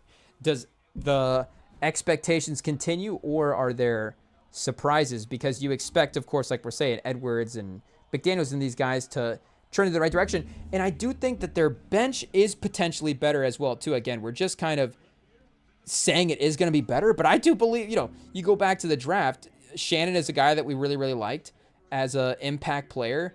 And who is the other guy that we mentioned earlier as well, too? Leonard Miller, too. I know he hasn't quite maybe made the rotation for a guy that's like, if he's going to impact, maybe he should be playing more, but still, he's always seemed like he's had an interesting skill set when he's been out there.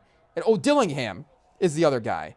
I mean, that alone could be a crazy offense. And I know, if you were going Edwards, Dillingham, Terrence Shannon, McDaniels, and Naz Reid, I mean, again, offensively, that's actually potentially a pretty crazy lineup. I don't know if that lineup specifically is a Western Conference Finals lineup. We would just have to, of course, if Terrence Shannon was really good defensively, which is a possibility, maybe it is in there. Oh, East Carolina did score again, chat. So 41-24. Hauser putting up the stats tonight. Shout out. But is he related to the Hauser basketball Hausers? I don't know. Are we just doing the celebrity last name thing? Probably. But, again, the Randall piece, of course, with him being there for more of the season as well, too, as much as that maybe is not the, the number one, the core talent type guys we're building around here. But still, the comfortability of that and the way he was elevating his play in the playoffs even more than it has been in the past, is a great sign for him going forward, of course, even if we think he is more of who he is, obviously, at this point in his career. But they have done a good job of trying to at least invest in the depth if the talent is able to hit. So they do need that there. But again, on the other hand, Conley, I don't know if he is there. I guess we should mention DiVincenzo as well, too, obviously, as a main rotation guy. I mean, you're probably going to go DiVincenzo and Edwards, of course, as your main backcourt, ideally, in some of these playoff situations. And then Reed, but, the Gobert thing another year. I mean, we expect his defense, of course. It's just going to be awesome, I guess.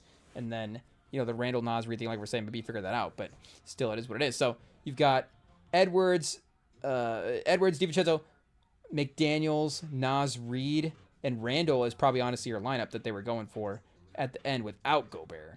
But, and then, supplementing the minutes with the young talent as well, too. But we'll see if it's a lock, upper 50 win team. I think it's probably, 52, 53 max. And then again, maybe more of a playoff team.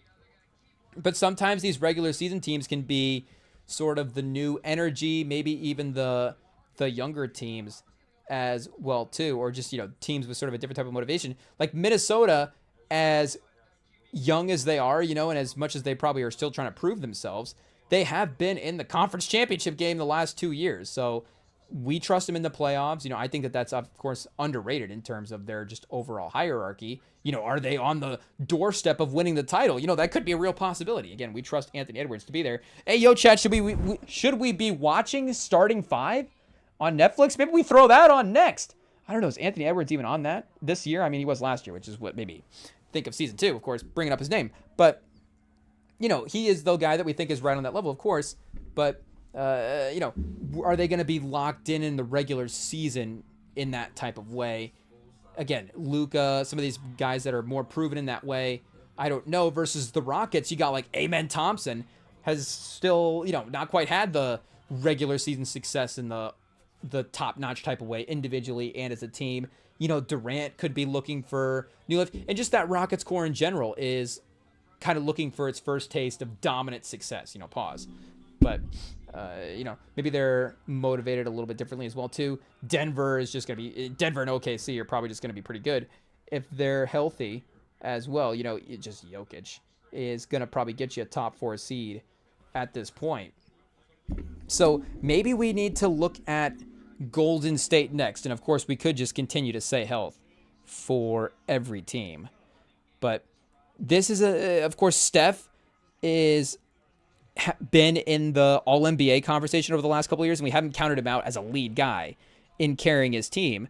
Though, of course, the availability has been a little bit of a thing as he continues, of course, to add the seasons to it. And the Horford addition has been something that, of course, everybody has.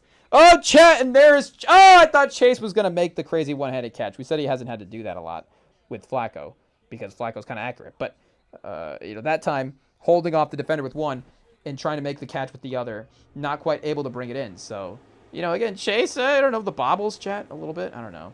Not really. Chase is 200 yards tonight. What are we going to do? But still up 6. Need a closeout first down or two here to keep the drive moving, and Flacco keeps it himself, chat. Oh, man. Flacco on the QB keeper. We've been poo-pooing the running ability all night, and he Peyton Mannings it for the first down. So 4:55 left. The Steelers, do they have no time? Oh, they have all 3. Okay, I'm looking at the wrong part of the graphic.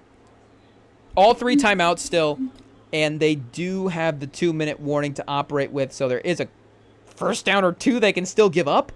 The Bengals kind of used up a trick play card there and, pulled out a stop. That's for sure. But Flacco, Chad, he's running. Hey, a little hip check there on the tackle. You got to be careful. But, if you're Flacco, you run around. But the effectiveness works that time. The defensive tackle up the middle. Flacco floats it out of bounds. And maybe that is the Burrow effect. Like, Flacco will just chuck it out of bounds. Again, he'll live to see another day. I think he understands, not to say that Burrow doesn't understand that, but because he is older, it's like, I'm not willing to fight through a hit in the same type of way. I'm just going to throw this away and keep it moving. But also, because of quarterback protection rules, you don't get hit. Like, chat, I do think that Burrow could learn a thing or two from watching, from watching Flacco. Maybe we need to go back and double check how bad that pass rush was being allowed when Burrow was playing. Again, it always results in his injury. But that time, this time again, and see, that's the time right there. Like, that's the Burrow situation. There's nothing you can do about it. Hey, the Bengals offensive line just proves us, it's like, wait a second. You want to question how bad we are? We'll just give up a sack right now. Like, you're questioning Joe Burrow's mobility here? Like, just the right tackle will just prove a point real quick. And TJ Watt just firing off that side. Gets a sack. I guess that's the one time they're not double teaming him really, but also the defensive tackle was really going crazy. So wait, is that Hayward? Hey, we're just calling him the defensive tackle. Shout out to one of the legendary players in the game. Still one of the best, chat. Still going. And you see the impact tonight against a weaker offensive line. Chase. Oh, wait, it's a Pirine navigating for a couple of yards on 3rd down. But 4th down, so Pittsburgh does get a stop. Rodgers, chat, 3.5 minutes. We have a chance for a drive. What was the line for this game? Oh, man, let's take a look here and see. I don't think we're going to get a cover either way. If Pittsburgh gets a touchdown extra point, that's obviously a 1-point game. So let's see. Was there any possible way it was a pick 'em? I don't know. Maybe it would have been. Oh, chat, I don't even want to check the fantasy, I guess. Hey, pause. Excuse me, that's not a pause. But we don't even have anybody playing. Oh, Pittsburgh, 5.5. Hey, I guess close at 5.5. Right now, 2.5? Should we just bet Cincinnati? I don't even know if this makes sense, chat. But, I mean, are they going to go for 2? I don't know. But wait a second. Are we losing? How many points is Nakua Matata putting up? Oh, okay, chat. Nobody in the Thursday night game tonight. It is what it is. Shout out for that matchup. We'll get back on Sunday or whenever we're, reconvened and see what is going on there. Rodgers, a chance to add another game-winning drive, chat. Hey, 3rd amongst active players, Wilson and Stafford. Both more career game-winning drives than Rodgers. Hey, obviously career-wise, the career stats are still impressive. You start going, I guess, season stats, I guess he'd still be over Russell Wilson at this point. Shout out, Rodgers being over a couple guys on the list, Steelers fans maybe would be happy with that at some point. I down 6 with 2:45 left. Rodgers driving. Are Steelers fans upset about their offseason moves? I guess being 4-1, again, does help a little bit as well, too. Rodgers steps up in the pocket. He's flushed out to his right, chat. Oh! He fires down the field. He had Washington. Did that pass go through Washington's hands, or was that a little bit behind him? Pause. It might have been a little bit behind him. Pressure bearing down. But a couple times now throwing the run, chat. I don't know. Some Rodgers bootlegs? Do we need to get those worked into the offense? Is that the changeup in the second half? But Old school Roger. Oh, Logan Wilson, the linebacker, got a deflection there. Good play by Logan Wilson. So it does make me kind of, again, it's like, oh yeah, wait a second. Rodgers would have been zipping that in there with ease back in the day. That would have been a bread and butter throw for him. And his mobility as well, too, was a part of his game. But, obviously times have changed. And like we see with Flacco, you can adapt as well, too. It's not like it has to be impossible. But he's firing away tonight. Oh, holding on the offense, chat. Uh-oh. Is that the Steelers' offensive line now getting into effect? Is that Broderick Jones? Hey, yo. Of course, I think has been a little bit of a bright spot there at left tackle. But that time... Oh, chat! I don't know. That's close. He definitely... he hooks him there. And then he starts with the hook, but then kind of catches up. So, I don't know. I guess if you're hooking him, you're going to be stopping him a little bit more than if he hadn't been. But still, it was getting close. He kind of turned it into... I guess, are you allowed to land on top of a defender if you're a tackle? I guess we don't know the rule there. Is it like a quarterback? But I don't think so. 2nd and 20, though. Still bad. Rodgers once again flushed out. Oh, once again down the field. And a completion this time. Oh, Chad, is that Freiermuth? Somebody's going into the end zone for a touchdown. I think it's Pat. Oh, Chat Rodgers, the play of the year. Maybe over the Steelers offense with a couple of big plays just on the year now. Hey, yo, maybe we have to take back the Rodgers deep threat stuff. I don't know if it's, again, the bread and butter of the team. But, yeah, shout out Freiermuth, chat, with the catch and run there as well. But, like we said, I guess the DK play was just individually impressive for him as well, too, with that great run. But you got a couple different elements here. And Rodgers just, I guess, EPA. What's the EPA on a 40-year-old running around like that making a play, chat? Oh, what quarterback could do that at 40 years old? Oh, chat. Rodgers, if Boswell gets this to go, maybe we have overtime drama. I guess, Flacco with 2:22. Plenty of time against this Steelers defense. Only needed a field goal. So maybe we should have. Would that be 2.5? I guess it'd be 2. They wouldn't quite cover the 2.5. But if they score a touchdown, hey, yo, chat. Odds makers, they always know. They always know. They knew Freiermuth was going to get a big score there. I guess they had the script. And they knew there was going to be time. Oh, chat, and the defender almost zoomed over across the field and got in the way there of that pass when it was flying in. But Rodgers able to get it to go. So I get nervous for sure when you see that pass unleashed. But, yeah, Freiermuth open enough. And fading away, chat. That's old school Rodgers. There's definitely, again, some, I guess not old school, but, there is some... That kind of fading, that drifting pass is, I think, a little bit remnant. That is, I think, a little bit of a trademark of him. Not to say that, other guys don't have momentum when they throw. But he does kind of have a little bit of a kick out, maybe. Not a kick out, but, in a way that, like, an NBA player might have a kick out. He's a little bit of fadeaway. I don't know if it's a good comparison or not. But either way, deep pass by Rodgers for the score is great. So, which NBA team did he distract us from? Oh, that's right, the Warriors. Hey, yo, shout out. So, yeah, Steph, Jimmy Butler, Draymond, Horford, and then you bring back Kuminga, even though we'll see what his long-termness is there for the team. And then you have Pods, Melton, Moody, Healed. Still a pretty good team. Some good vets. Quentin Post can give you good minutes as a part of a center rotation. Again, now you have multiple guys to get minutes, which is maybe the main thing as well, too. Trace Jackson Davis can play. I guess most of their guys can play, which is important. I don't know if it's still the most elite team, but, Gary Payton to Buddy Hield to Pods, you can make it work if you have your star players out there. And again, if Moody takes a step up, we'll have to see. But Steph, Butler, Draymond, Horford as your main 4? Is that right? And then Kuminga maybe is your 5, or Moody is your 5 ideally. Steph, Moody, Butler, Draymond, and Horford. I really do want to like it, and they were obviously really good with Jimmy Butler last year, but I just don't know if we're in for the same Jimmy Butler pause. So it's different role for him as a number 2 next to Steph, and again, we still trust Steph, even if I don't know if he's the 4th best player in the league at this point. The impact is still there. And his offensive efficiency still is, amongst the best. So Butler, and again, still impactful. That last game when he had to actually, take over the scoring, he actually was putting up points on the board. And I don't know if we go like Butler when he took more than 10 shots in a game for the Warriors. Like, what was he producing? So maybe if Butler is forced to do a little bit more offensively, then this is something that works. Or we just, give credit to the veterans and let it play out as well, too. But I don't know if we trust them more than Minnesota, even if, I'm a little bit more confident in, okay, they're maybe a little bit better in the 9th, 10th man. Again, I don't even know if that'll be the case by the end of the year. If, Shannon and Dillingham and those guys are playing really, really well.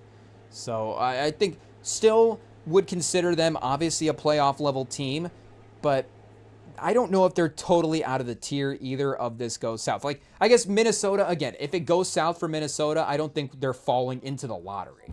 I guess they could, but they would still probably be like a 7th or an 8th seed at worst. The Lakers with Luka still probably going to be a playoff team. Like, I guess, the top that we're looking at here, these top 4, we would say would make the playoffs in some capacity.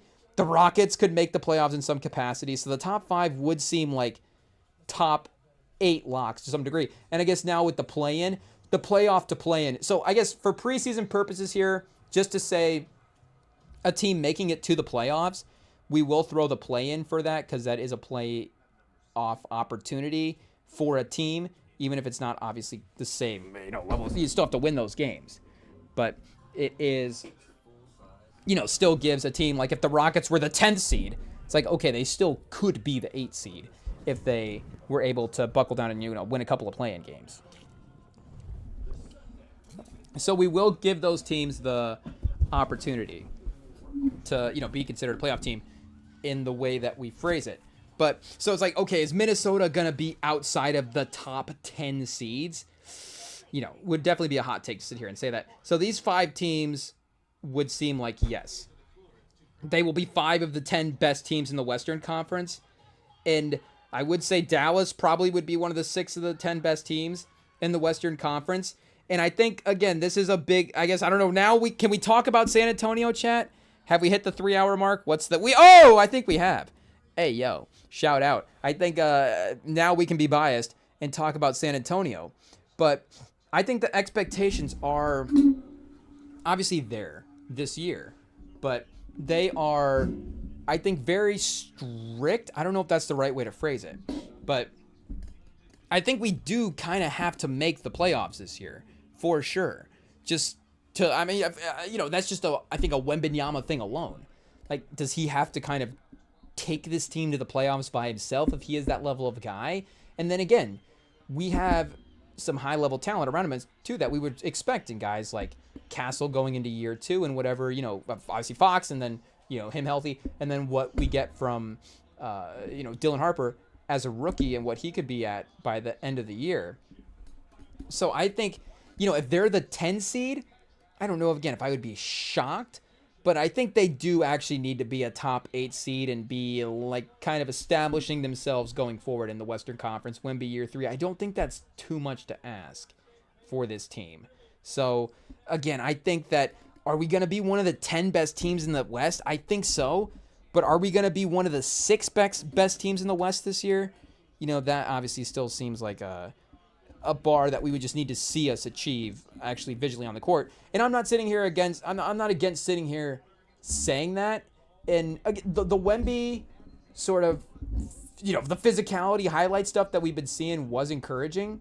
But again, you do see the good plays, obviously, when those are cut out. And I don't know if there was necessarily, I guess you could go into some like Heat fan pages, but unless you're not on the Heat fan pages and, or your algorithm is just super tuned to the NBA stuff like ours is, I don't know if you would, or you're just watching the game like we were, I don't know if you would have seen some of the Khalil Ware stuff versus Wemby. And again, Wemby's still able to get his own for sure. But, Ware is able to get to certain spots. And, I just think that we obviously love Wemby, but we're holding him to, I think, a higher standard than the rest of the league as well, too, just because, again, there's just that nervousness of him being our own guy. And I don't know if we need to kind of flip the other way. I mean, there is that side of us that's just like, okay, I'm just obviously so glad. I can't believe that we have this guy as our best, potential best player, and the guy that we're going to build our franchise around. Oh, Chad T. Higgins gets a first down. Is that a game stealing first down? He just slid in a first and goal type range. So that could be, kill clock, just be a smart move. But they do have a couple timeouts at this point. So if you score there, I don't know if he would have scored. I guess, yeah, Elliott is going to make a tackle. So he's just saving himself as well, too. You don't really need to take a tackle there. But what were we saying? Yeah, I guess, we're just, I think for other people, it's easy to be like, oh, yeah. And, obviously he is a guy that we hope is a generational talent. And, that upside is there for sure. But it's easier to kind of say that and then just be like, yeah, not necessarily have the, I guess, what would be the other side of that? Not to say that if it didn't happen, but again, when you start talking about the level of talent that he is, it's like, okay, not to say that, again, we're holding out hope for not being disappointed, but I guess just for the personal sort of his personal achievement of it, like we hope that he is achieving these levels that people are putting on him. And again, he's so good defensively that there is an impact there that is going to be felt in a value around the league. And if his interior game is better, he doesn't even need to improve the perimeter game in a major way this year. Like that alone could really make him a terrifying player. But is he going to immediately in year 3 be one of the top 5 guys in the league? Again, the league is talented right now. And we know that Jokic kind of has a spot there, at least going into the year. Jokic has a spot. Shea has a spot. Giannis has a spot for sure. So it definitely, after those 3 guys start to, I guess, we're just leaving Luka out. Like Luka has a spot. I know Luka doesn't have the defensive thing, but again, he's been to a finals. So Luka has a spot. And then you start getting into Edwards and Paolo and some Brunson and some of the other guys of, sort of the not quite final success, but a little bit outside of that, or like Steph as well too. Do you take a sort of 1-year Steph Curry flyer versus Wembanyama? The veteranism there. But yeah, I guess I'm not. Again, I would easily take him as a franchise building block player over everybody outside of those top 4 guys that I mentioned. And because of the defensive thing, just the two-way basketball is something that we prioritize here, I think, on the pod. I would probably take him over, Luka at this point. Just, again, I'm being biased as well, too, of him being already on San Antonio. And because of the age, you have to consider him over Giannis. And, again, the just specialty that he is as a player is a little bit more unique than Shea. So it's like, okay, well, now there's just an entertainment aspect there as well, too. Not to say that Shea isn't entertaining. Bulletin board material. He's going to have highlights all year now. But regardless. So it's, again, you start getting to Jokic and Giannis are like the only 2 guys that for this season, it's like, well, obviously those guys are so good. But again, it's just a lot for Wemby to achieve in 1 year. Not to say that he can't do it, but I don't know if I want to, sit here and jinx him with these expectations as well, like everybody else is doing. So it's like, okay, maybe we're just like the Zendaya approach to the season, where it's like, don't expect much and not be disappointed. I don't know. But that's kind of what happened for the Colts this year, and it's working out. I mean, again, Daniel Jones, different level of hype than Victor Wembanyama. That's for sure. But regardless, like, I don't know what this team is going to be. And now all of a sudden it's like, whoa, are we just decent? That's kind of fun. But, again, Spurs a little bit different. But I do think that but, as Wemby continues this trend, or this path of being this type of talent, a playoff appearance in year 3 is probably necessary if he's able to stay healthy and get on that level. So, again, a top 10 team in the Western Conference, at least getting into the play-in and getting an opportunity, would seem like a likely outcome. So, okay, chat, we've got 10 seconds left in this game, and we've got to scoot right after this pause. So, whoa, hey, I guess we got to leave right after this, not necessarily, take whoa, but we do have, to pack for the secret trip overnight. So, we got to, I guess the secret trip over the weekend. So we do have to, I guess I was going to say skid out of here. That's another one. But, so we will say, I guess, we got 4th and goal, lining up for the field goal attempt for the win. McPherson might not get it to go. We never know, but I guess Flacco, knowing that he did his part, is smiling. So as McPherson, chat, they showed his stats. We won't say it. We'll say it afterwards. We'll say what his stats are after this field goal. We won't be impacting the kick. But it's still, you just never know. We've had some blocks. We've had some drama. Nope, it's easy, chat. He was 3 for 3 on the night. and now he is 4 for 4. So I guess, speaking of drama, 7 seconds left. Maybe new kickoff rules. I don't know what happens here. But, yeah, we will say, of course, stay tuned to the YouTube this week. We'll see when we're able to go live next. Again, worst case scenario, I guess it's a little bit of a, just a couple day reset before we get to the NBA season. Because make no mistake, once, NBA season's here, your boy's going to be watching some basketball. We'll be here on the YouTube. You can follow us a lot. Like I said, worst case scenario, we will... the schedule is 3 live streams a week. So not say that that's what, the bare minimum. We do 3, that's it. But, point being, we'll try to do the 3 live stream schedule next week as well, too. Even if it's not Sunday, Tuesday, Friday, I guess, or even if it's not a Sunday start, I guess. We'll definitely be live Tuesday. So, worst case scenario, live Tuesday, maybe Monday. I mean, you never know what happens this weekend, chat. You never know. Secret trip, but REMINGTOM pop-out wouldn't necessarily be the most surprising game in the world either. We love to pop out. Whoa! Hey, yo. Okay, we might have to take a weekend off after that, chat. Hey, a little SEC suspension. But, yeah. Either way, like I said, we'll be back either Monday or Tuesday, and then, Wednesday, Thursday, Friday. Like, we'll just be on 3 or 4 times next week, watching basketball, watching football, talking sports. I don't know. Maybe there's some music anniversary stuff that I'm not thinking about as well, too. That will be in the mix. But, yeah, okay, wait. So, quickly, do we just have to throw out a couple other teams? Or is that the confidence level of those 6 teams would feel pretty good? And pause. And then, Clippers, Warriors would be... Yes, they're probably in the top 10, but you just never know how the season could turn for the teams. And, of course, the East, maybe we didn't even go through the East. We barely made it through teams, chat. Hey, yo, it is what it is. Give us another 3 hours, and we'll get the other, maybe it takes us like another week. I don't know. But, yeah, it's like Cavs, Knicks, Magic, Hawks. Again, the Celtics are probably a top 10 team in the East. Hey, yo. And at this point, not too bad. Odds overall. Pistons, I guess, the Sixers, I don't know. I mean, again, the Giannis is kind of the same thing with Wemby, even more so just, regular season. I don't know if they're title, but, and again, we still trust Giannis as much as any of these other guys. But they should at least be a top 10 seed in the East, unless, obviously they trade him or he doesn't want to request a trade, but maybe there's he's just not playing for some reason. Something happens there. But I will say, it has been a little bit of a cool off from where we were at in the offseason of that one point where it's like the Spurs are definitely going to get Giannis. But they did also sign Alex, so they have had Thanasis there for a couple of years of like, oh, Giannis, we'll keep your brother around. We love having you, but yeah, we'll do you a favor of also having your brother around. But they signed his other brother as well, too. So I don't even know if that was one thing that's like, maybe the trade rumors are actually real. They're like, okay, the Milwaukee felt like they had to go out and get the other brother to maybe even make him a little bit more happy. I don't know. So it's like, okay, if the Spurs are willing to take both brothers, then maybe the trade's definitely able to happen at that point. But otherwise, yeah, they're definitely a top 10 team, play-in opportunity, you would think. In the East, Miami, Spoelstra, a weak East, the roster is we're still trying to figure out what that is at this point.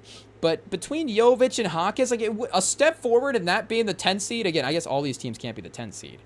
But you would expect that much like Giannis, Spoelstra could get a top 10 seed in a sort of interesting Eastern Conference. But maybe Charlotte. So again, we start getting into the maybes at that point. I obviously at 12-1, I'm not putting Philly in over Milwaukee at this point. And Detroit, you would imagine Cade as well, too, is also on that level of, are they going to be worse than last year? That would definitely be a direction in the franchise that would be a bit, feel like a bit of a franchise level curse at that point that they just can't get things turned around. But yeah, 1, 2, 3, 4, 5. So those 6 teams would be, again, 6 of the top 10. And then Milwaukee, 7 of the top 10. So maybe Carlisle gets the coach respect. Milwaukee, Indiana, and Miami. 7, 8, 9. So then that leaves one spot for Toronto, Charlotte, Chicago, Brooklyn, and Washington. So of that group, you would probably suspect Charlotte would emerge. So Charlotte over Philly, over Indiana, I guess at this point would be in the odds. at 100. Well, I guess this is done to win the conference. I was gonna say 101 for them to make the playoffs. Lock it in right now. But yeah, that could be the top 10, I guess.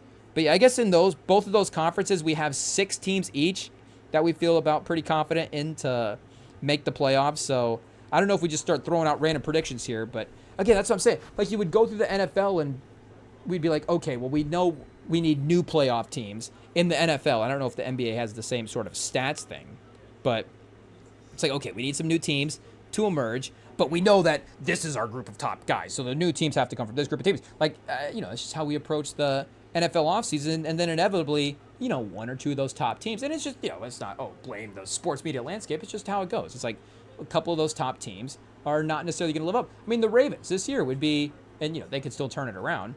But, the Ravens, obviously, we need new playoff teams, but the Ravens are going to be one of the repeats. Lamar Jackson, shout out, and obviously his health is part of it.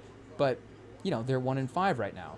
So who is that team for the, the sort of 6 locks that we had for each conference? I don't know if we start going that crazy with the predictions as well, too. But, maybe we call this episode Remember Overthinks the Playoff Picture. I don't know.